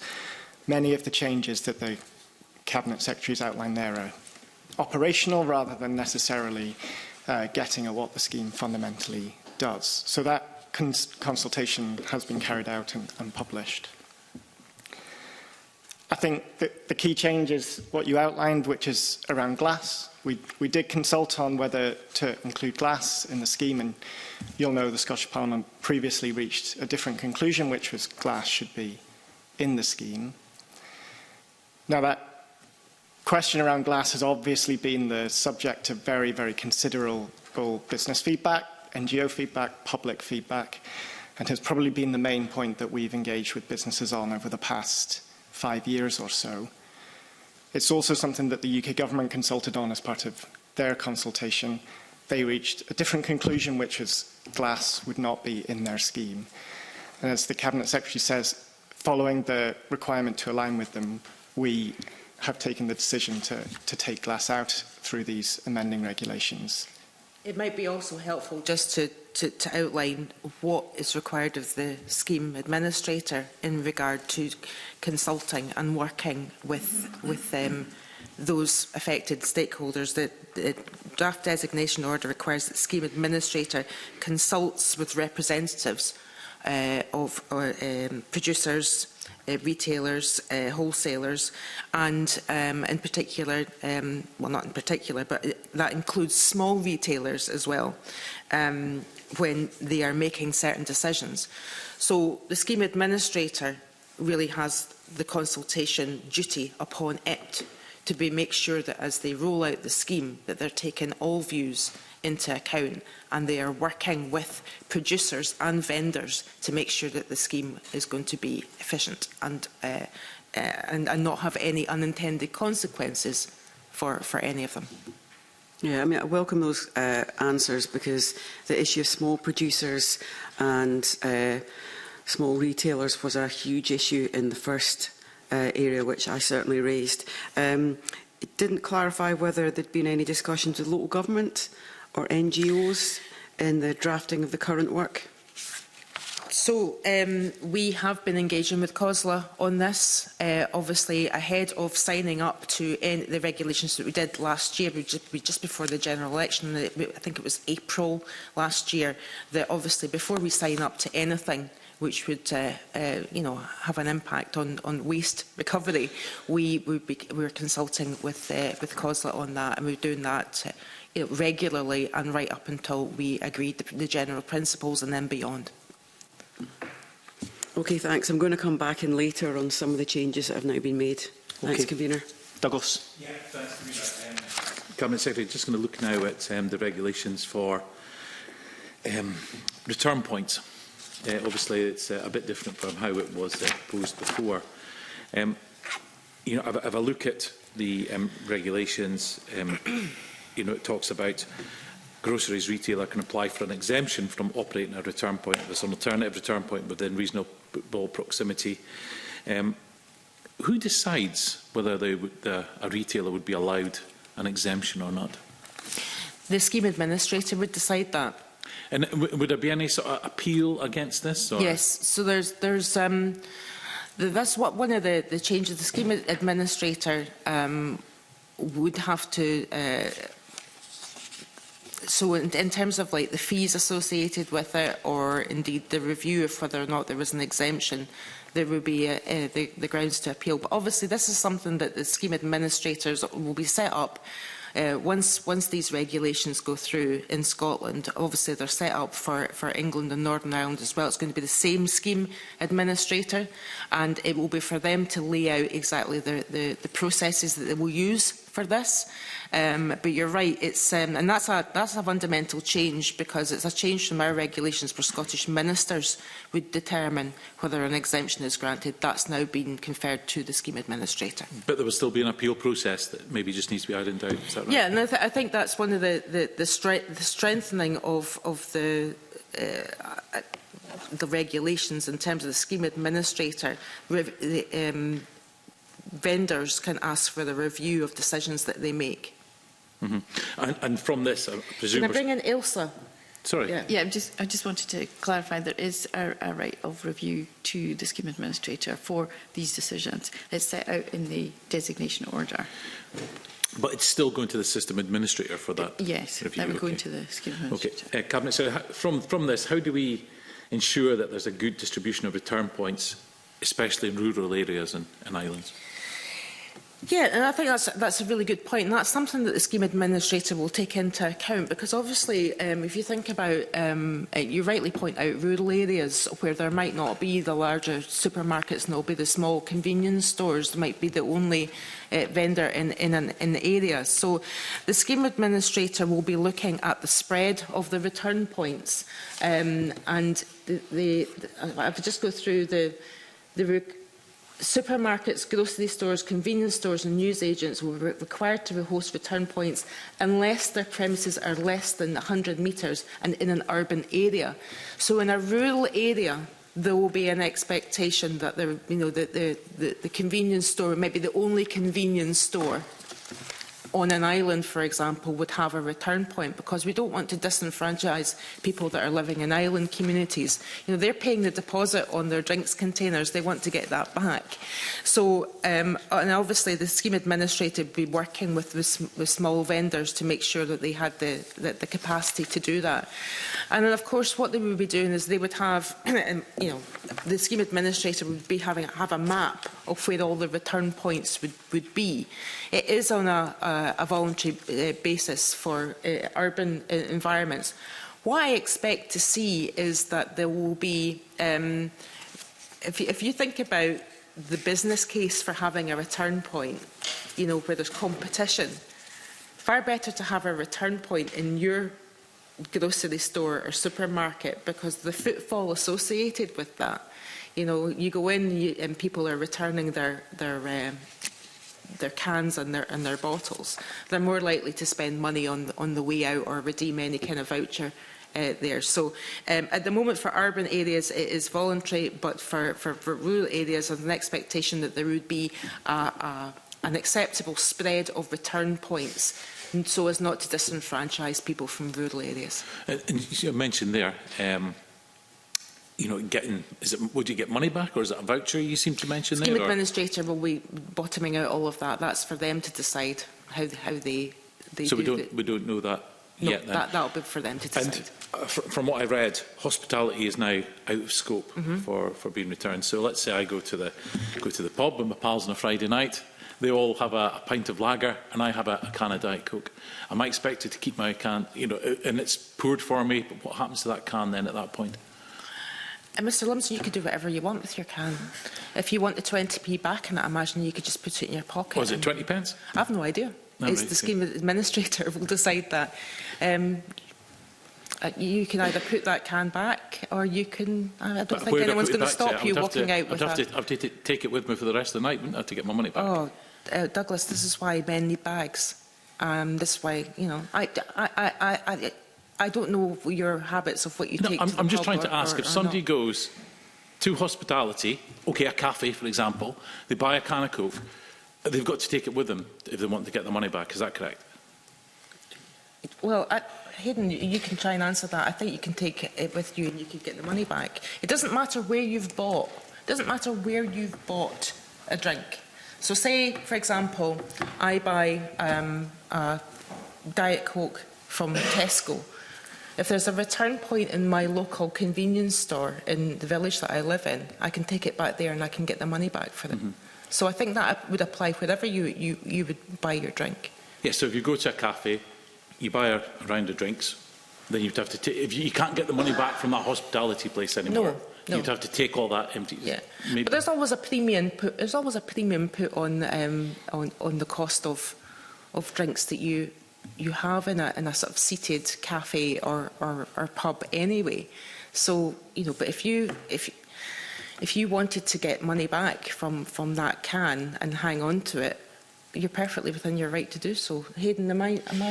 Yeah, is there anything to add to that? I think to clarify, when we're talking about hospitality being exempted, that's from the requirement to act as a return point. What's unchanged is if you're what we call a closed-loop venue. So your example down the pub is a good one. The general expectation is that can never leaves the building. That would have been the same in the unamended regulations. In that situation, the pub doesn't need to charge you the 20 pence when they hand you that can or pour it behind the bar. So that 20 pence is never doing the kind of loop through your hands. So you don't have to worry about what happens to that can. Now, in theory, there's the point that you could have not been charged the 20p at the bar, you could pocket the can and you could go and take it somewhere else. That can always happen. There could be leakage.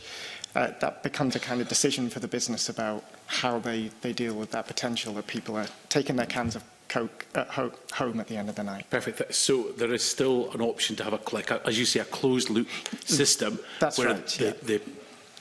The containers never leaving the premise, so then there's no money added to it. Perfect. That's correct. Thank you. Yeah. Would that also apply to things like Murrayfield, for example? They were campaigning to be a closed-loop sort of premise. Do you think that would apply to there also? I think so. There's a question for the business about how much risk they're willing to take. Obviously, the kind of more, let's call it leaky, the venue. So let's take a coffee shop, for example. If half of their cans could be taken away, but they're not charging consumers the deposits, they could be losing that as they take them away. So they might take the business decision there to charge the deposit so they're not kind of losing it from the system. But that would be for their decision. Okay, thank you. Okay, thanks. So I've just got this image in my head of folk leaving the pub at the end of the night with their bag full of empty cans, heading to a deposit return vending machine. And on that note, I'll pass over to Mark. Yeah, thanks for that.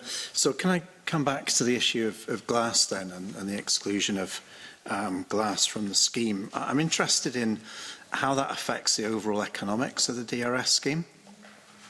And I'm also interested in what the impact would be on local authorities as well. So can we start with the first of those? How does the exclusion of glass impact on the economics of DRS? Well, if I can maybe sort of like take quite a high-level view in this, there's obviously going to be a variation there. So you have local authorities at the moment who actually collect glass. Some of them do curbside. Some of them, like my local authority, you're required to. You don't get a curbside collection of glass. You go to whatever pick-up drop-off point that they've put in place, and there's a value associated with the material that they recover as well.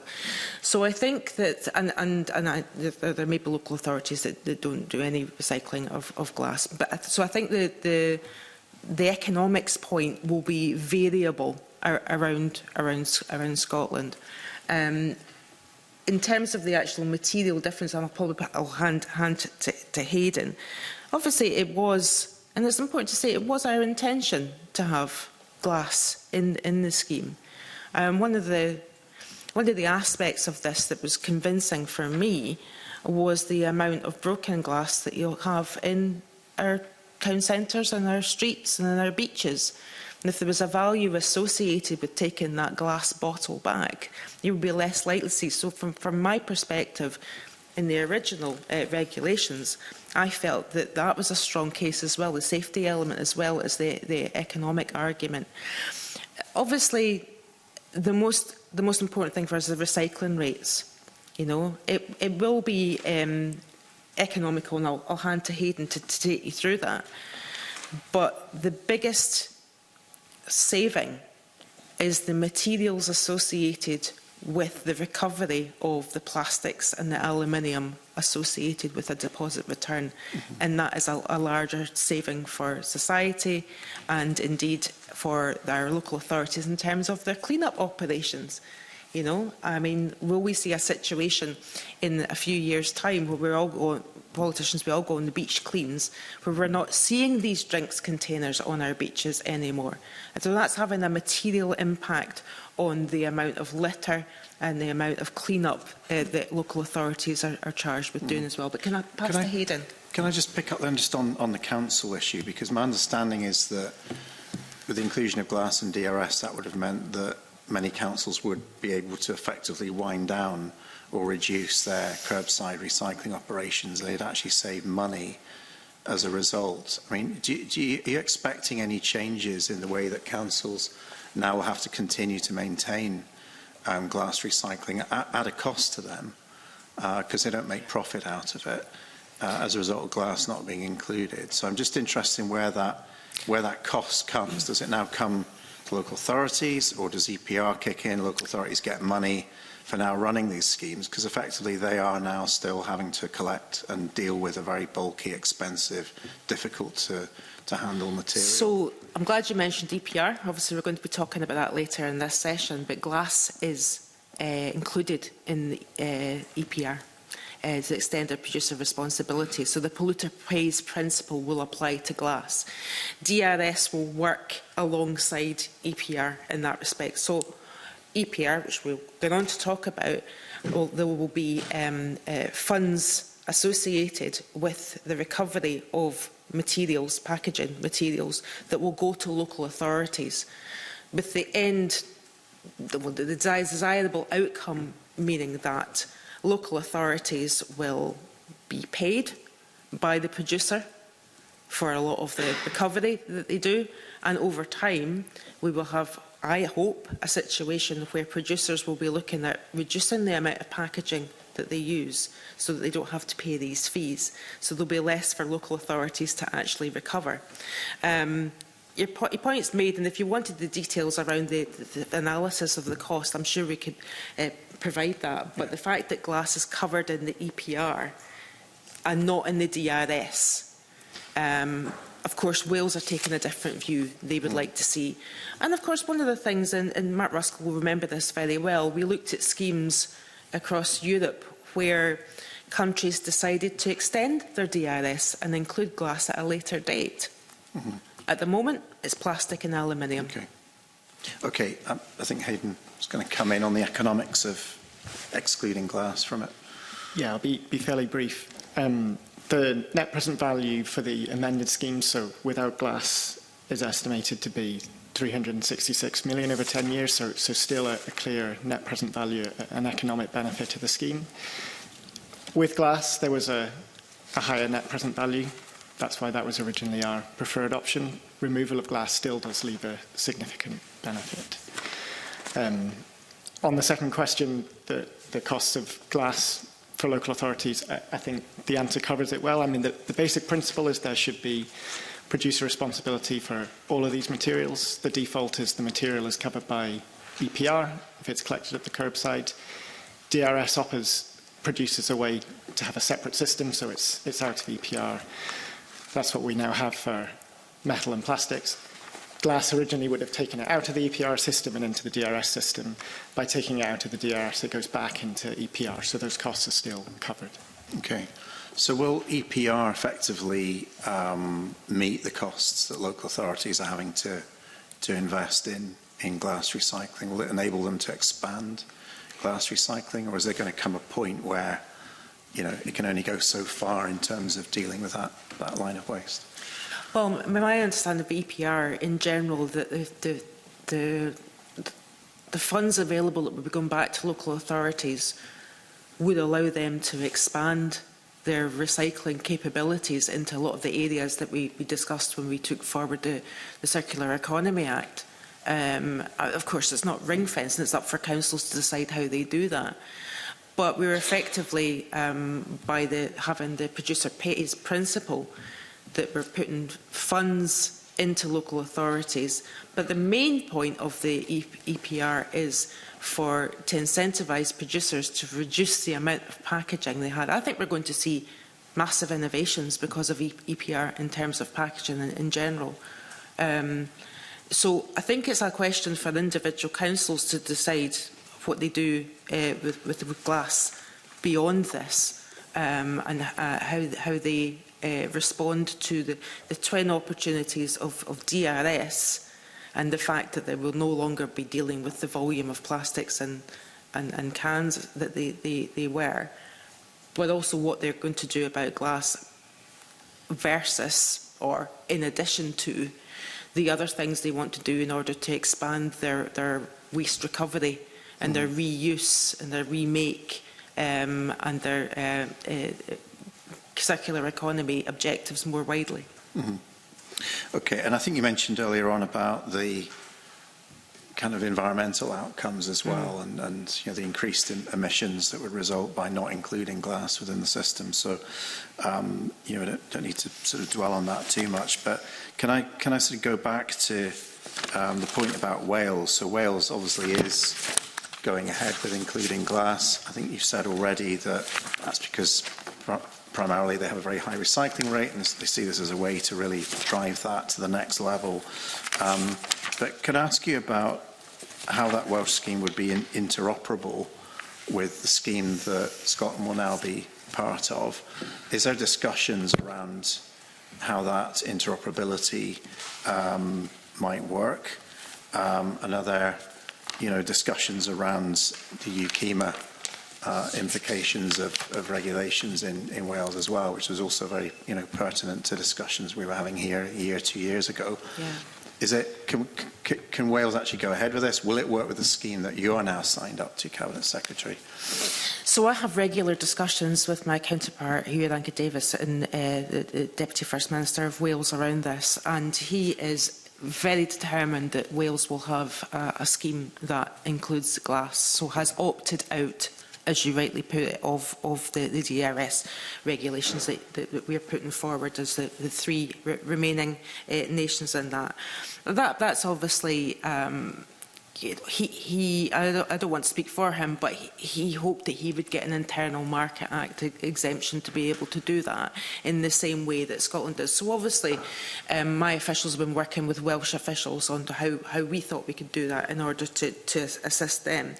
I mean, we continue to discuss not just the impact of the Internal Market Act on DRS, but the impact of the Internal Market Act in devolved competency and responsibility. It's still very live. I mean, the Scottish Government's position is that we would like to see it repealed in full to allow devolved governments to be making their own decisions in the way that we should. I am supportive of what Wales are doing,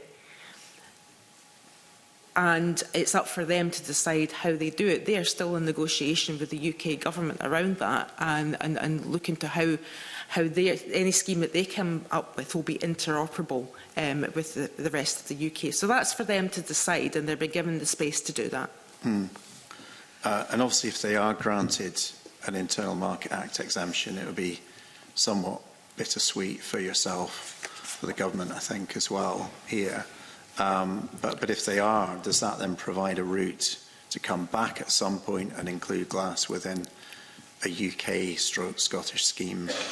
I think there's always a route. I mentioned some of the deposit return schemes that happen in other countries, where after maybe a period of about 5 or so years, they decided to look at it again and include glass and change their regulations around it. So it can be done.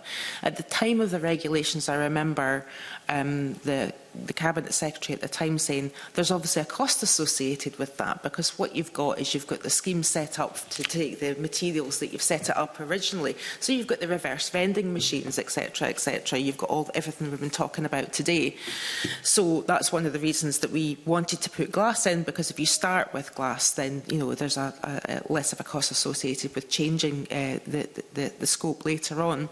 But I would imagine it's very interesting for Scotland, the UK and indeed Northern Ireland to be looking at what happens in Wales, because of course if Wales are able to have their own scheme which include glass, that gives us a template to see how that has worked, and indeed we'll be able to look at the recycling rates as well and learn from them. That's what the beauty of having devolved governments is that we do learn from one another. Wouldn't be the first time that Scotland has maybe adopted something that Wales has done first, and vice versa. Yep. Thank you. A brief supplementary from Sarah. Thanks. I'd like to come in on the back of that discussion, because I think one of the big discussions previously was about, I think it was the best part of £1 billion that the Welsh Government had given local authorities to require them to up the recycling process. Can I ask about that parallel discussion in Scotland? Just give us a bit more info on it. You've mentioned that local authorities, the curbside collection, I know some of them lobbied us because they get an income from that. Yeah. Is there a discussion ongoing about how you can use a mix of the EPR regulations and the fact that glass isn't included in the requirements for DRS to actually up that recycling process? Because some constituents find it harder to take glass back, and actually the being picked up at at curbside at their homes is a lot easier for a lot of constituents. So can you talk a bit about the financial income for local authorities and how you could make that actually work more effectively to up that recycling rate for glass? I think all I can say to Ms Boyack is that I'm open to having discussions with COSLA and any local authorities on how we can improve recycling rates, and if there's ways in which we can help them. That's why the Circular Economy Act really put the route map in the hands of those that are actually delivering on waste recovery, our local authorities, for them to actually work together across all 32 to work out ways in which they can bring the recycling rates up and the waste levels down in a lot of areas. So I think I'll make that general offer. If there's certain local authorities that think they could do more with regards to glass, looking at the landscape that we've got now with DRS, EPL and the Circular Economy route map, I'm absolutely open to having those conversations and have them with COSLA regularly anyway. Could you give us the stats on the difference in different local authorities so that we can see both the collection rates and a discussion on the income generation? We can pass that on if we have that. I obviously don't have I think that would be useful because I know from having been in different authorities recently that the ease of just being able to literally drop it about 5 feet away versus a very big walk, and it's just not happening. I think you make a really good point about the variability of services across the 32 local authorities. So that information is really, really important. I think there's also that the fact that the circular economy route map's been worked on by all 32 local authorities and with COSLA, that you're able to see in some local authorities they're doing things different for a particular reason. What are their recycling rates and what can they can other local authorities learn? Of course, every area is different and they've all got their own particular geographical opportunities and challenges. But your point's well made. We need to see the variability and we need to be able to pinpoint and address where something can be improved. And also to plug in how the glass is used, because that was something I remember being lobbied about the last time we discussed this. There's a sector in the private sector who want glass because they want to repurpose it, reuse it. Yeah. So I think looking through the economics of that would be really good to get some feedback on that. That high value glass, particularly clear glass, it has got a high value that we should be making sure that we capture. Thank you. A brief supplementary from Douglas. Yes. Cabinet Secretary, earlier you said that a DRS scheme for cans and plastic and no glass is better than no DRS scheme at all. So can I just ask quickly, what has changed from now compared to June 23, when you could have actually went forward with a DRS scheme with just cans and plastic, and then that way you might have saved a lot of money on Circularity Scotland and also the court case that's now the Scottish Government are being taken to by I think it was BIFA. So I don't think anyone here would expect me to comment on a live court case, first of all.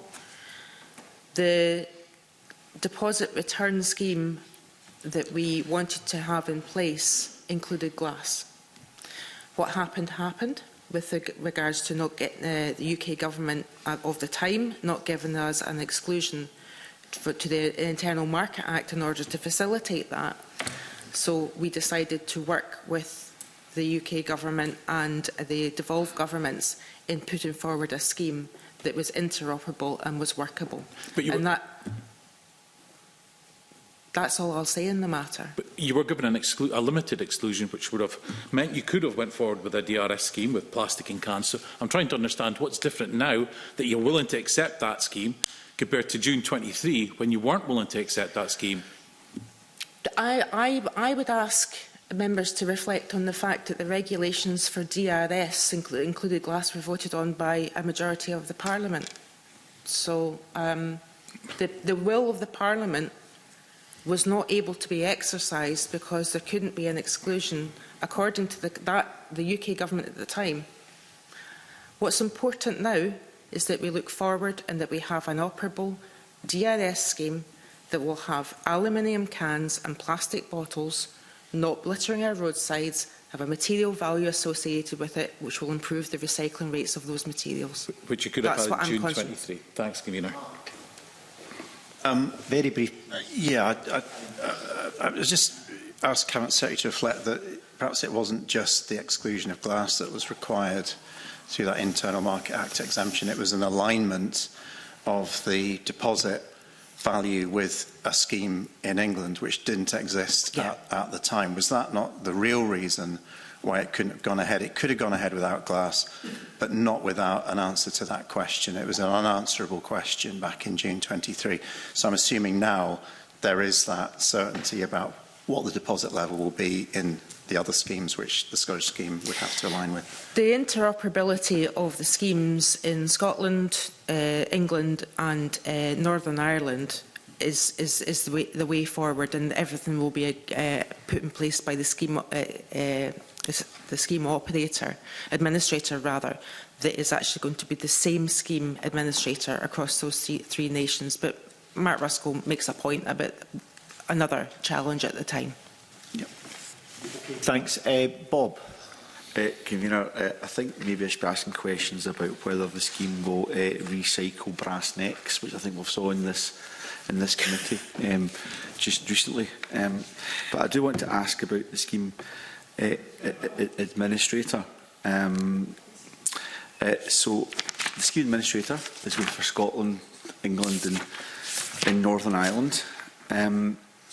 What was the Scottish Government's involvement in the process of what the powers of the scheme administrator will be and appointing the scheme administrator? We've heard already that when handling fees, consultation requirements and some powers that under the previous scheme the Scottish Government would have had, that now the scheme administrator will have. So quite important to know what that process was like. What was the Scottish Government's involvement? Yeah, thanks to Rob Dorsey, I can take him through. So the ministers have decided that the UK DMO Limited, the scheme administrator, designate the same scheme administrator for Scotland's DRS, obviously subject to this being approved in Parliament. DEFRA and DERA have appointed the same organisation.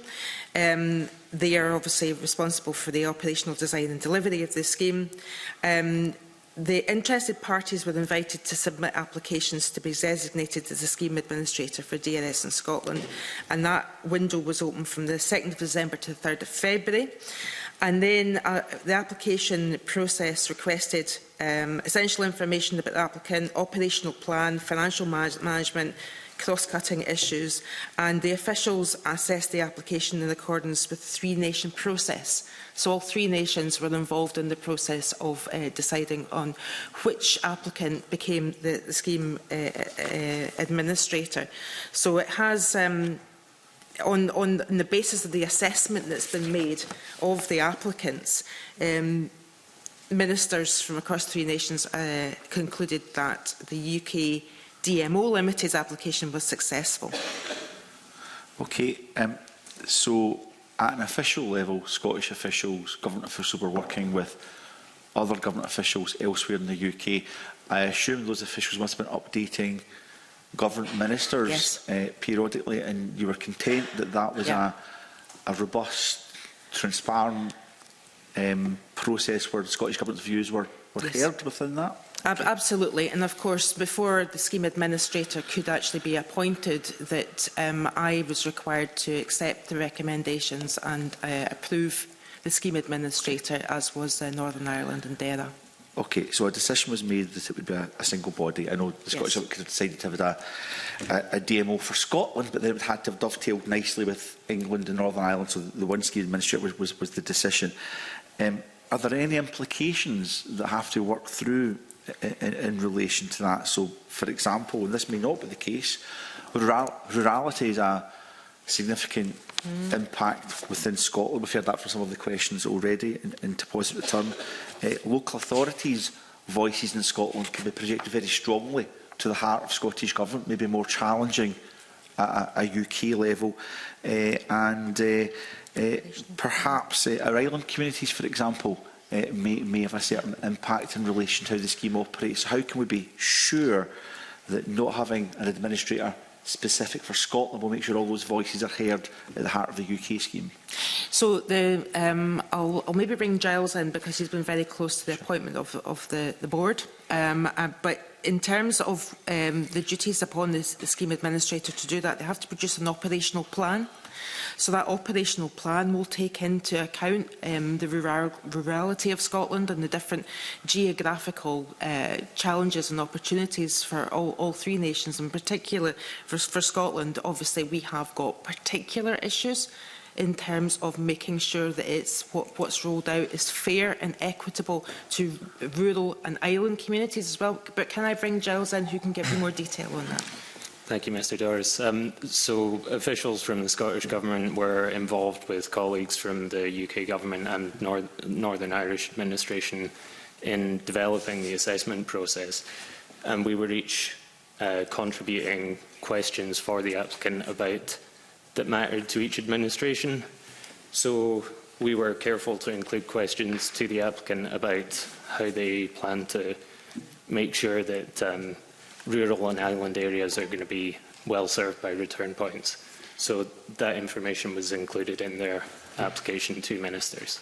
Okay, now I've no reason to believe the scheme administrator won't do a very good job, but if we fast forward a few years and maybe we're thinking that this specific Scottish position's voice isn't been heard with the UK scheme administrator, what power is it for ongoing discussion between the Scottish Government and the scheme administrator just to tweak things to make sure that those unique positions of remote and rural communities or island communities, local authorities, are being heard at a UK level? I think it's important to say, and I think the word that Mr Doris used, dovetail, is really important, because we're talking about a scheme administrator. It's the same administrator, but it's three separate systems. You know, we've got the Scottish system for which we've got the scheme, and they're answerable to us about how that scheme operates.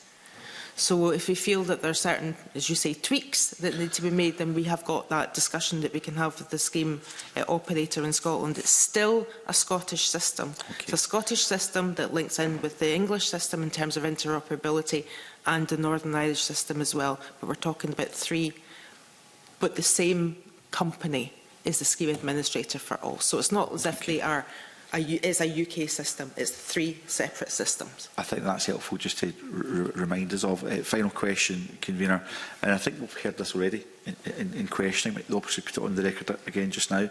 Could you summarise any significant changes that's been made to the role of the scheme administrator compared to what it would have looked like under the Scottish system? I'm not talking about glass, I'm talking about other matters. The examples I've got here would be how fees will work for small producers. How's that changed under this new dovetailing scheme?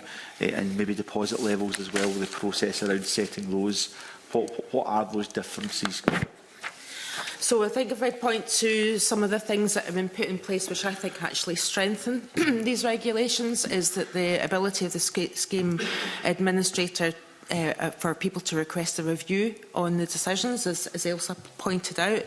The fact that the scheme administrator will make a determination on any exemptions, they'll make a determination on the fee associated with and it's no longer Scottish ministers.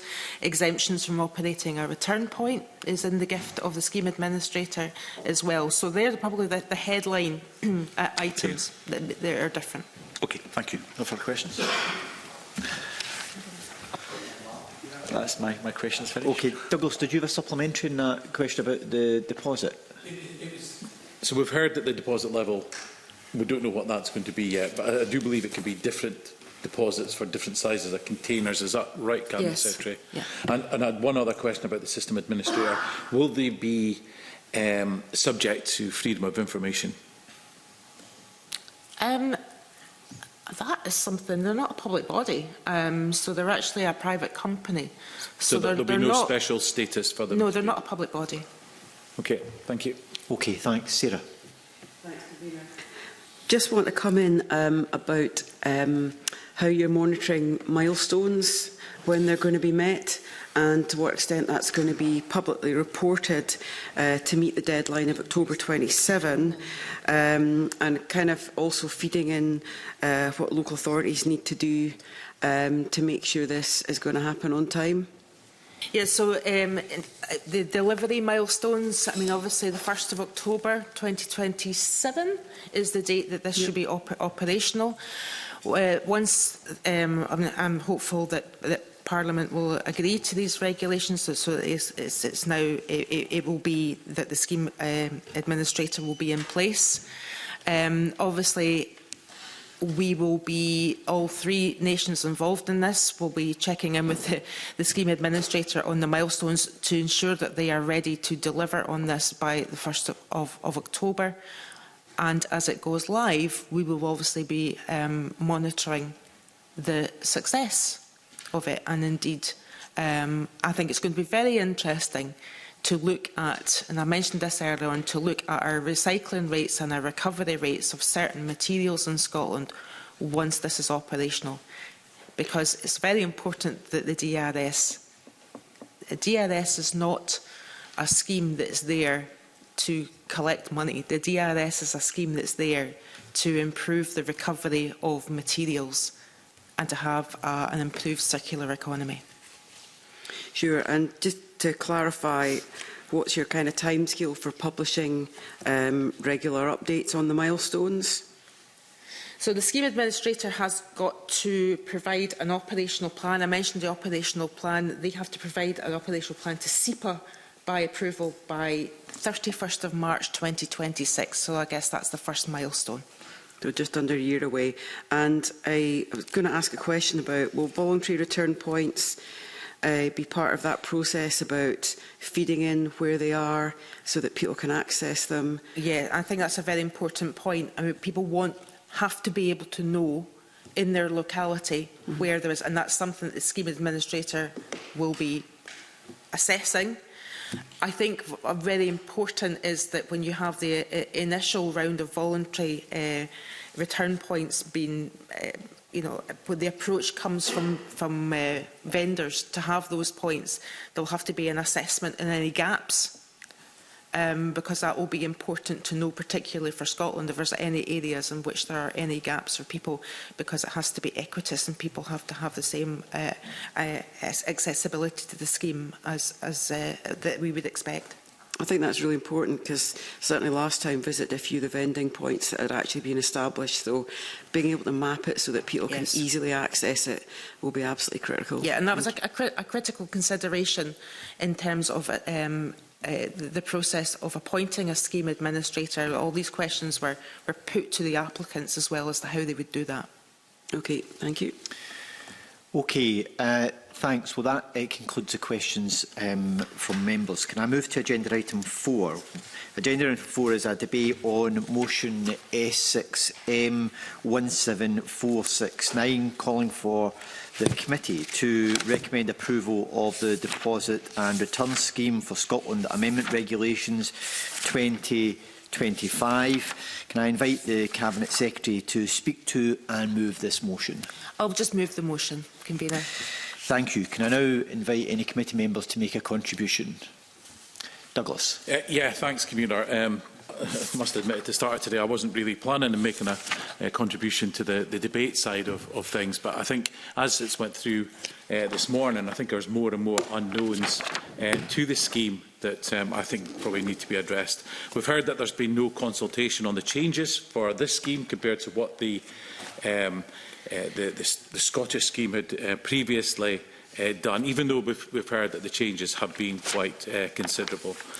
We'd heard issues about closed-loop premises. Now, I'm glad that the officials managed to step in and clarify some of that, but I think there's still some questions around that. I asked about Murrayfield, for example, because I know that they had raised concerns about closed-loop, and they want to be classed as a closed-loop premise in the past, but I wasn't sure whether that was going to be allowed or not, and I still think there's question marks around that today. We don't know the deposit levels. 20 pence was mentioned at one point, but then that has that is not the case. It's still to be set. We know there could be different prices as well for different sizes of containers. We don't know the also the charges on handling fees. That is still an unknown. So from where I am just now, I think there's too much unknowns. I would like to see a lot more information before this was approved. And, you know, I did raise the point as well about what has changed between now and June 23, when the Scottish Government didn't feel it was appropriate to have a scheme without glass, but it does now. Now, I'm being accused of having a brass neck for asking that question, but I think as committee members we should be asking those questions, because we need to know whether it fundamentally would work or not. The Scottish Government had a thought that it wouldn't work back 2 years ago, but it can work now. So, you know, I think there's too many questions, and for that, I really am not in a position to approve this today. Okay. Sarah. Yeah, I think we actually need to get on with this, because there's been far too many delays. That's not good for businesses, whether it's producers, whether it's the hospitality sector. People need to know what's happening. And October 27 sounds a long way off, but it isn't. The critical issue, I think, is, for me, we need more work with local authorities. They need investment now so that they can actually address issues in terms of glass recycling. It's an opportunity, but right across Scotland, even within local authorities, the geography is different. So they need the support to make sure that we up these recycling rates. And I think our constituents also need confidence that we're going to get the progress. So my view is that we need to get on with this.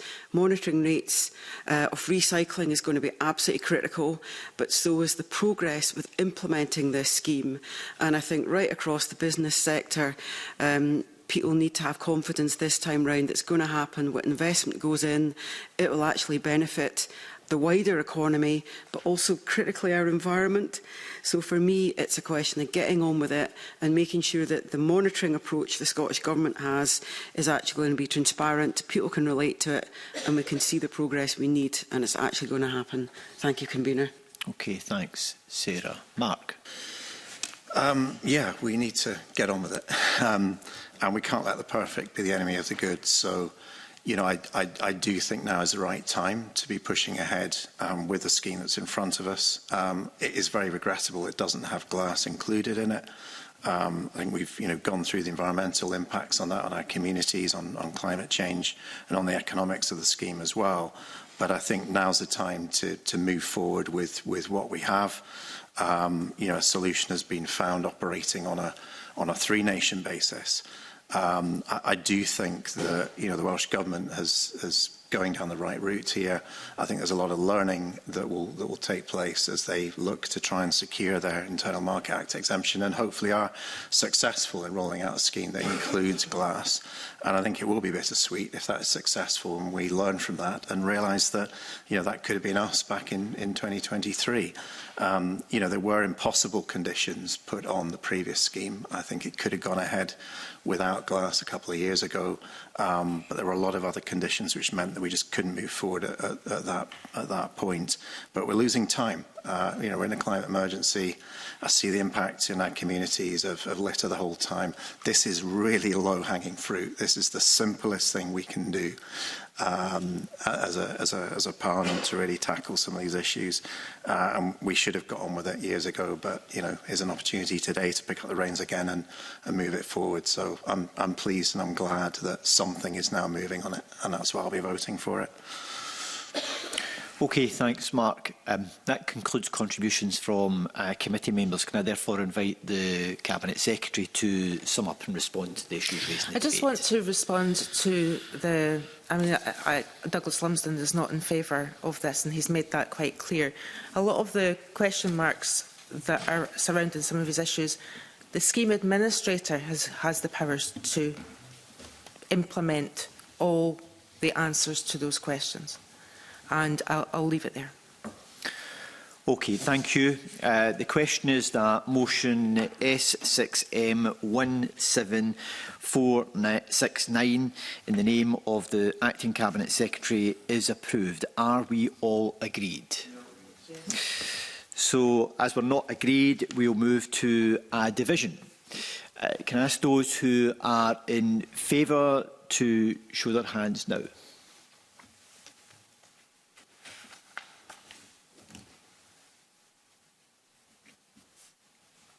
Okay. Those against, to show their hands now. And to those who are abstaining.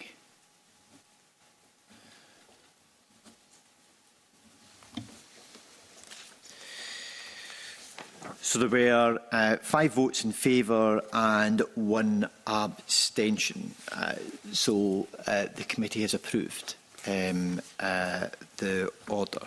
The committee will now report an outcome of the instrument in due course, and I would expect committee members will agree with me that it makes sense to do one report with both of these instruments contained within it. I'd also invite the committee to delegate the authority to me as Deputy Convener to approve the draft report for publication. Are members content with that? Thank you. We'll now move to the motion on the second instrument, which is Agenda Item 5. Agenda Item 5 is a debate on the motion S6M 17470, calling for the committee to recommend approval of the Deposit and Return Scheme for Scotland, designation of Scheme Administrator Order to 2025. I'm again going to invite the Cabinet Secretary to speak to and move the motion. I'll move the motion. Thank you. Can I now open up to members of the committee to make a contribution? Douglas. Yeah, I'm just going to be brief with this, Convener, just on the comment that the Cabinet Secretary made earlier about that I was not in favour of the scheme. That isn't actually my position. My position is that there is so much information that we don't know about just now that it's too difficult to say whether you're in favour of this scheme or not. I'll leave it there. There's no other members have indicated they want to contribute. Therefore, can I ask the Cabinet Secretary to sum up and respond to the debate? I've got nothing to add, Convener. Thank you. The question, therefore, is that motion S6M 17470 in the name of the Acting Cabinet Secretary be approved.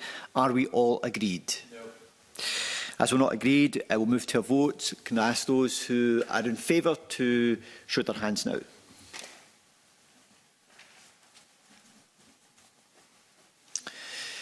Okay. Those who are against? Those who are abstaining?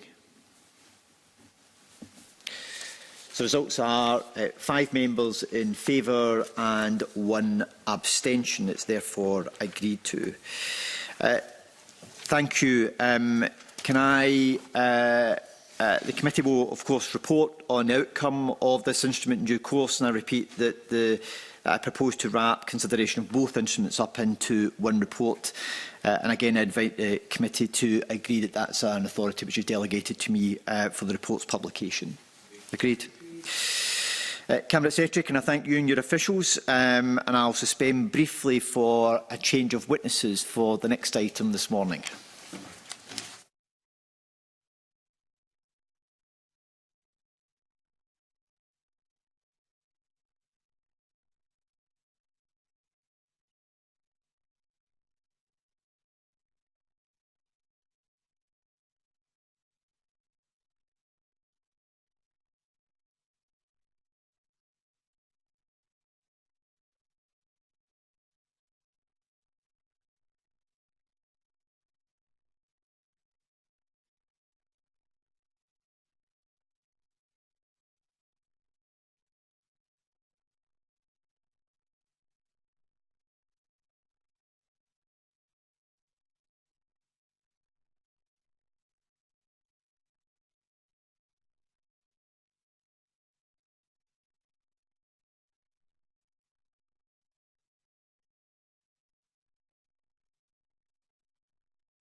Okay, thank you.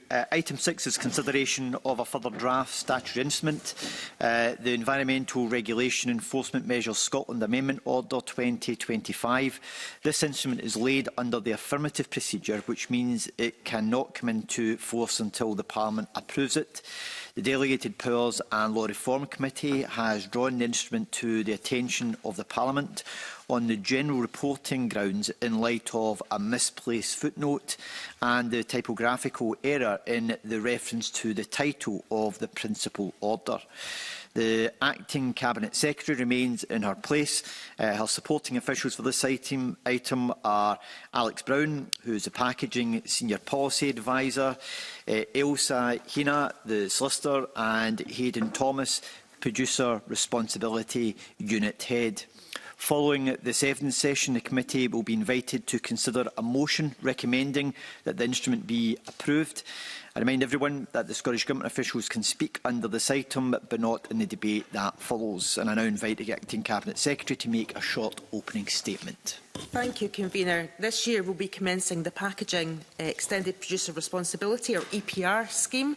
It will have a transformative effect on the packaging industry, impacting the packaging we see in the shelves of our supermarkets and shops and the funding model for local authority recycling and waste management. Packaging EPR will implement the polluter pays principle and place responsibility for funding the collection and disposal of household packaging waste onto the businesses that produce it. The order before you will enable SEPA to use civil sanctions in relation to offences under the UK EPR for packaging regulations, the Producer Responsibilities Obligations Packaging and Packaging Waste Regulations 2024, which came into force on the 1st of January 2025. So this order provides SEPA with the access to civil enforcement measures such as fixed and monetary penalties rather than relying on criminal offences. This confers no additional responsibility onto SEPA but provides them with a wider range of enforcement powers to allow a flexible and proportionate response to offences. These powers will support implementation of packaging EPR by ensuring that SEPA can take appropriate action against businesses who do not fulfil their obligations, enabling the correct funding to be available for local authorities and creating a level playing field for compliant businesses. Thank you. Thank you. Can I now invite committee members who want to make a contribution? Sarah. I've just got a couple of questions about the practical changes this SSI will make. Firstly, the reference to the polluter pays principle. What are the estimates of income generation for our local authorities in actually implementing this piece of work? And in terms of the enforcement powers that SEPA will have, could the CABSEC give us an estimate of the costs of SEPA implementing these powers and whether they can get any income generation from this at all? Thank you. So, first of all, thanks Sarah Boyett for highlighting the fact that local authorities are actually going to get increased access to funding. The estimates at the moment that Scotland will see around £160 million a year that they will be able to give to local authorities to support collection for household packaging waste. And those payments will start from November 2025. And I think that's a significant boost to waste management in Scotland at local authority level as well. I said in the earlier session that one of the things that is really positive about this is the fact that local authorities over time will be able to divert a lot of their efforts in waste reduction and the recovery of materials that they maybe haven't had the scope or capacity to do so.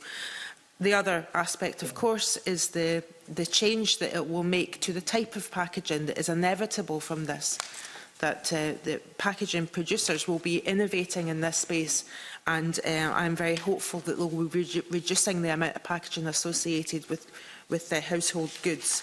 Could the Cabinet Secretary take an intervention on that Sure. point? You just want to put on the record what that means in practice. Is that moving from plastics to cardboard or reducing entirely?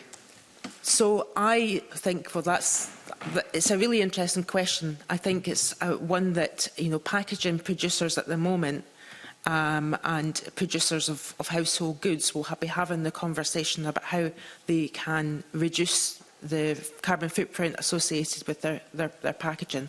I can't determine what's going to happen. I think that will be happening in the private sector. It will be happening in the private sector in terms of innovation that they make, because obviously EPR has been put in place because we haven't seen maybe the levels of reduction in packaging or the types of packaging being made.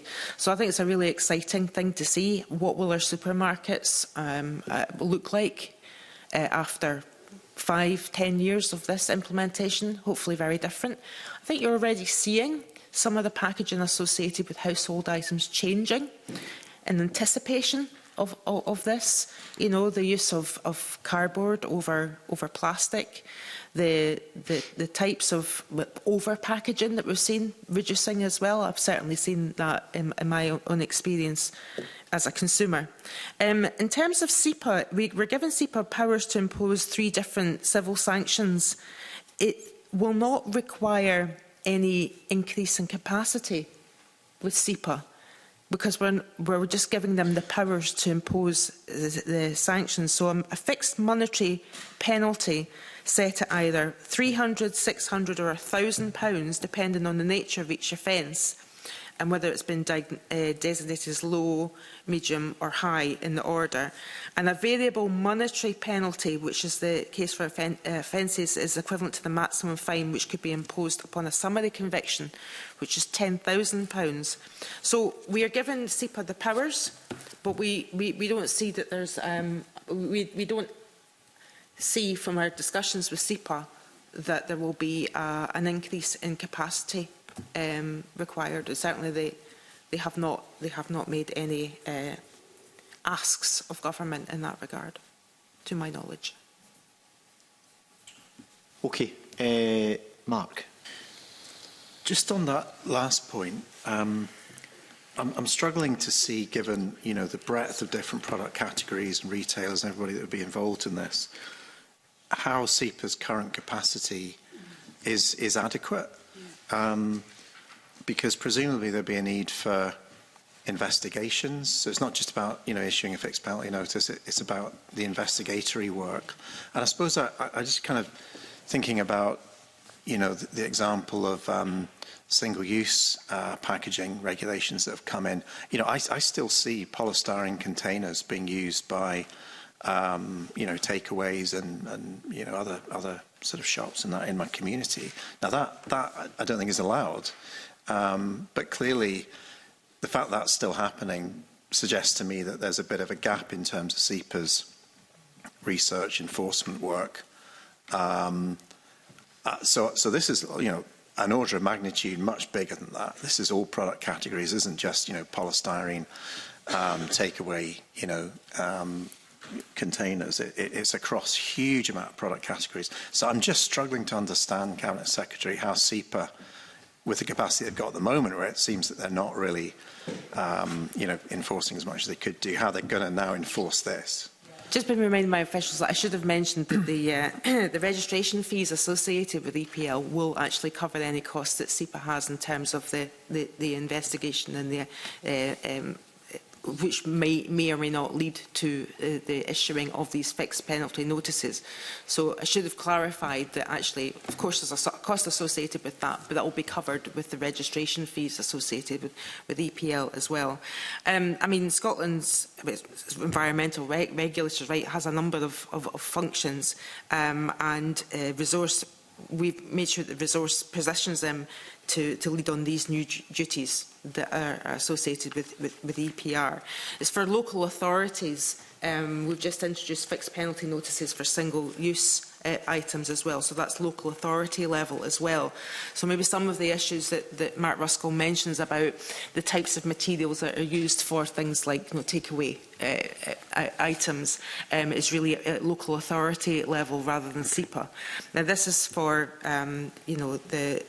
the regulator to be dealing with those that are registered as part of EPL. So there's a number of things happening at local authority level. I absolutely understand, and of course, if people are using materials that they shouldn't be, that's for the local authority to investigate. Right. Okay. So SEPA have said to you then, yes, we will need an increase in capacity, but we don't need an increase in capacity beyond what we're going to get through the fees. And I should have clarified that, and my official has clarified that obviously there's new duties associated with EPL, and there's new fixed penalty notices associated with EPL, but there's also registration fees associated with EPL that will go directly to SEPA so that they can. So I apologise for that comment. So it's a full cost recovery model then? Yeah. It's a full cost recovery model? Full cost recovery. Right. Okay. Yeah. Right, thanks. Okay, thanks. Well, look, that concludes the contribution from members of the committee, so I'll therefore move to agenda item 7, which is a debate on motion S6M 17471, calling for the committee to recommend approval of the Environmental Regulation Enforcement Measures Scotland Amendment Order 2025. And can I invite the Acting Cabinet Secretary to speak to and move the motion? I'll move the motion, Convener. Thank you. Now invite contributions from any members of the committee who want to raise any issues at this point. Sarah. Thank you, Convener. I think one of the things that strikes me here is potentially there are really significant changes taking place, and there's a gap between us having a discussion in this committee and how our constituents will know about this, how this will be advertised for local authorities, SEPA in terms of what the new duties are. So I think we need to see some publicity on this, led by the Scottish Government, so that people will actually understand what this is about, because it's going to impact people's everyday lives. And the changes that's been mentioned by the Cabinet Secretary are pretty significant.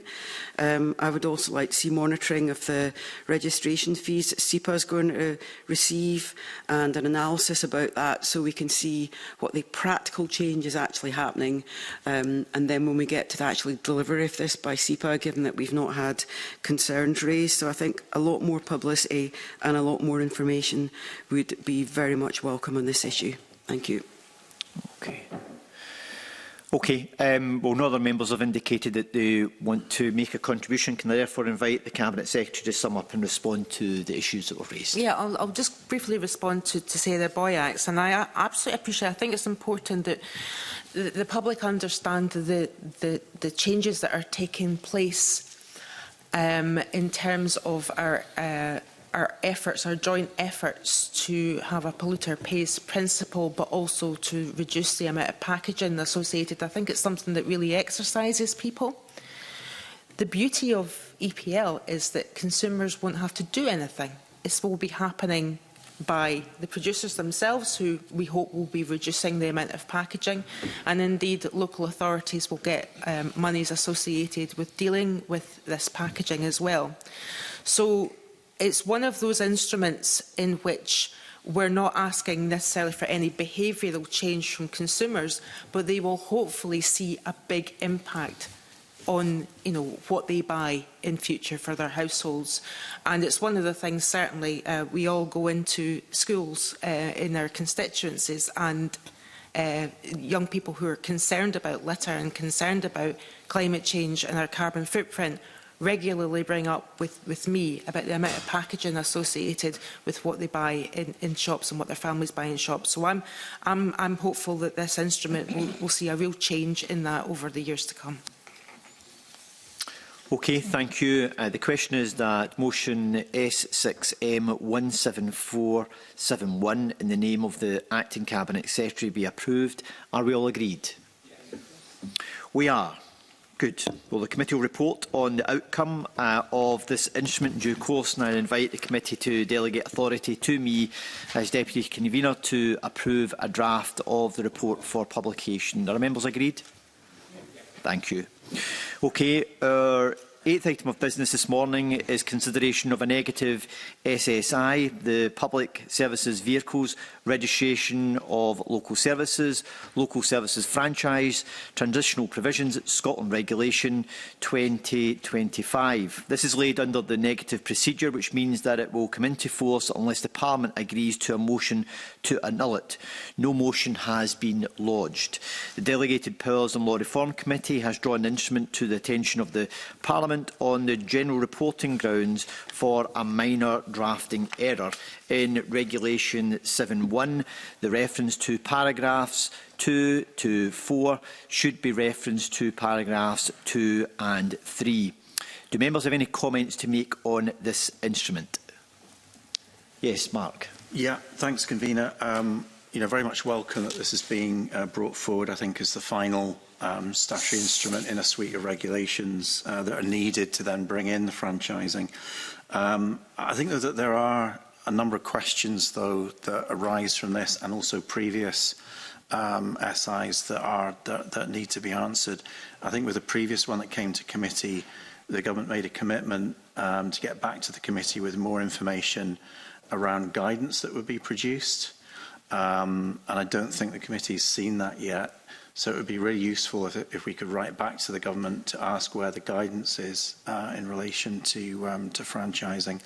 I think it would also be useful to ask about the timescale for implementation of this. I'm aware that Strathclyde Passenger Transport may be making a decision in September about whether to go down this route or not. So I would be concerned about any kind of delay in the production of guidance, that could delay their process of going down this route, because we're already quite delayed in Scotland compared to many of the kind of mayoral authorities in England who have already taken advantage of the legal changes there and have gone down a franchising and a municipalisation route. So some more information from the government on that would be useful. And I'm also aware that SPT, have raised a range of, I guess, kind of concerns about the risks associated with the whole suite of franchising regulations, and it would be good to reflect those concerns in a letter to the government and get a response from the government about SPT's concerns at this point, as they're preparing for a potential decision to go down this route in September. So I feel there's just a couple of loose ends, Convener, that it would be worth this committee just continuing, following up on the commitment we've already had around guidance, raising a few of the concerns that come out of SPT's consideration of this at the moment. But beyond that, I'm happy to see this come into place and for us hopefully to have then the legal basis to allow bids for franchising to be developed. Okay, so I think there are a number of reasonable points that I think we should write to the Scottish Government on and ask for an update on them. And I'm happy for us to take that away and to achieve that, to do that. Sarah. Thanks very much. I very much want to agree with the points that Mark Ruskell has just made. I think the evidence session the committee's had over the last few weeks has been useful in terms of how do we make buses more accessible, affordable, or actually whether they exist or not. So I think there's some really important opportunities that come from franchising. And I think one of the things that is actually quite helpful in terms of this is the reference to the requirements for transport authorities to have time to ensure that services are retained for passengers in the event of operators reducing or withdrawing their services before a franchise framework comes into operation. I think that's a really important provision. I think for me, part of the issue is about the sheer length of time it's going to take. And I think the actual requirements are too much. And I think there needs to be a simplification to this process because it's too complex, it's too time-consuming. It's actually, if you compare it with a process in England, it's much more. It requires a lot more requirements for any authorities that want to actually use the franchising process, and I don't think that's helpful. So I very much agree with Mark that we need to see the guidance, statutory guidance issued as soon as possible, because I know that Strathclyde Passenger Transport are actually looking at this issue, although I understand that it's not a cheap process. It could cost them 15 million. So I do think we need to get progress, and we kind of need a reality check because it could be 2030 before we actually see bus franchising at all in Scotland, and that means that people are not going to get the buses that they actually need. So while I support the fact that we're going to see this happening, I think much more needs to change. And I do want to thank the Get Glasgow Moving team for actually raising this issue with me to make sure that we focus on making this possible for happening to benefit our constituents, because the timescale is kind of looking into the future. So, as a committee, sorry, Douglas. Yeah, just briefly wanted to agree with Mark, and really, all in favour of writing to the government to ask where this guidance is. But I'm just trying to think if there was I don't know what the next steps would be after that, considering it was a commitment that they gave to give it back by, I think it was end of 24, Mark said. I'm just trying to wonder what the next step would be, if, to try and make them honour that commitment. So, as a committee agreed that we should write to the Scottish Government and ministers on this matter, it would obviously, I suspect, what the next steps would be dependent upon what we get in response to that letter, and it would then be for the committee to then decide on what it views as being the next steps, whether it wants to call the Cabinet Secretary before the committee or to take a wider evidence session. That would then be for the committee to determine. But in the meantime, we'll do this letter to the Scottish Government and ask for ministers to respond to it.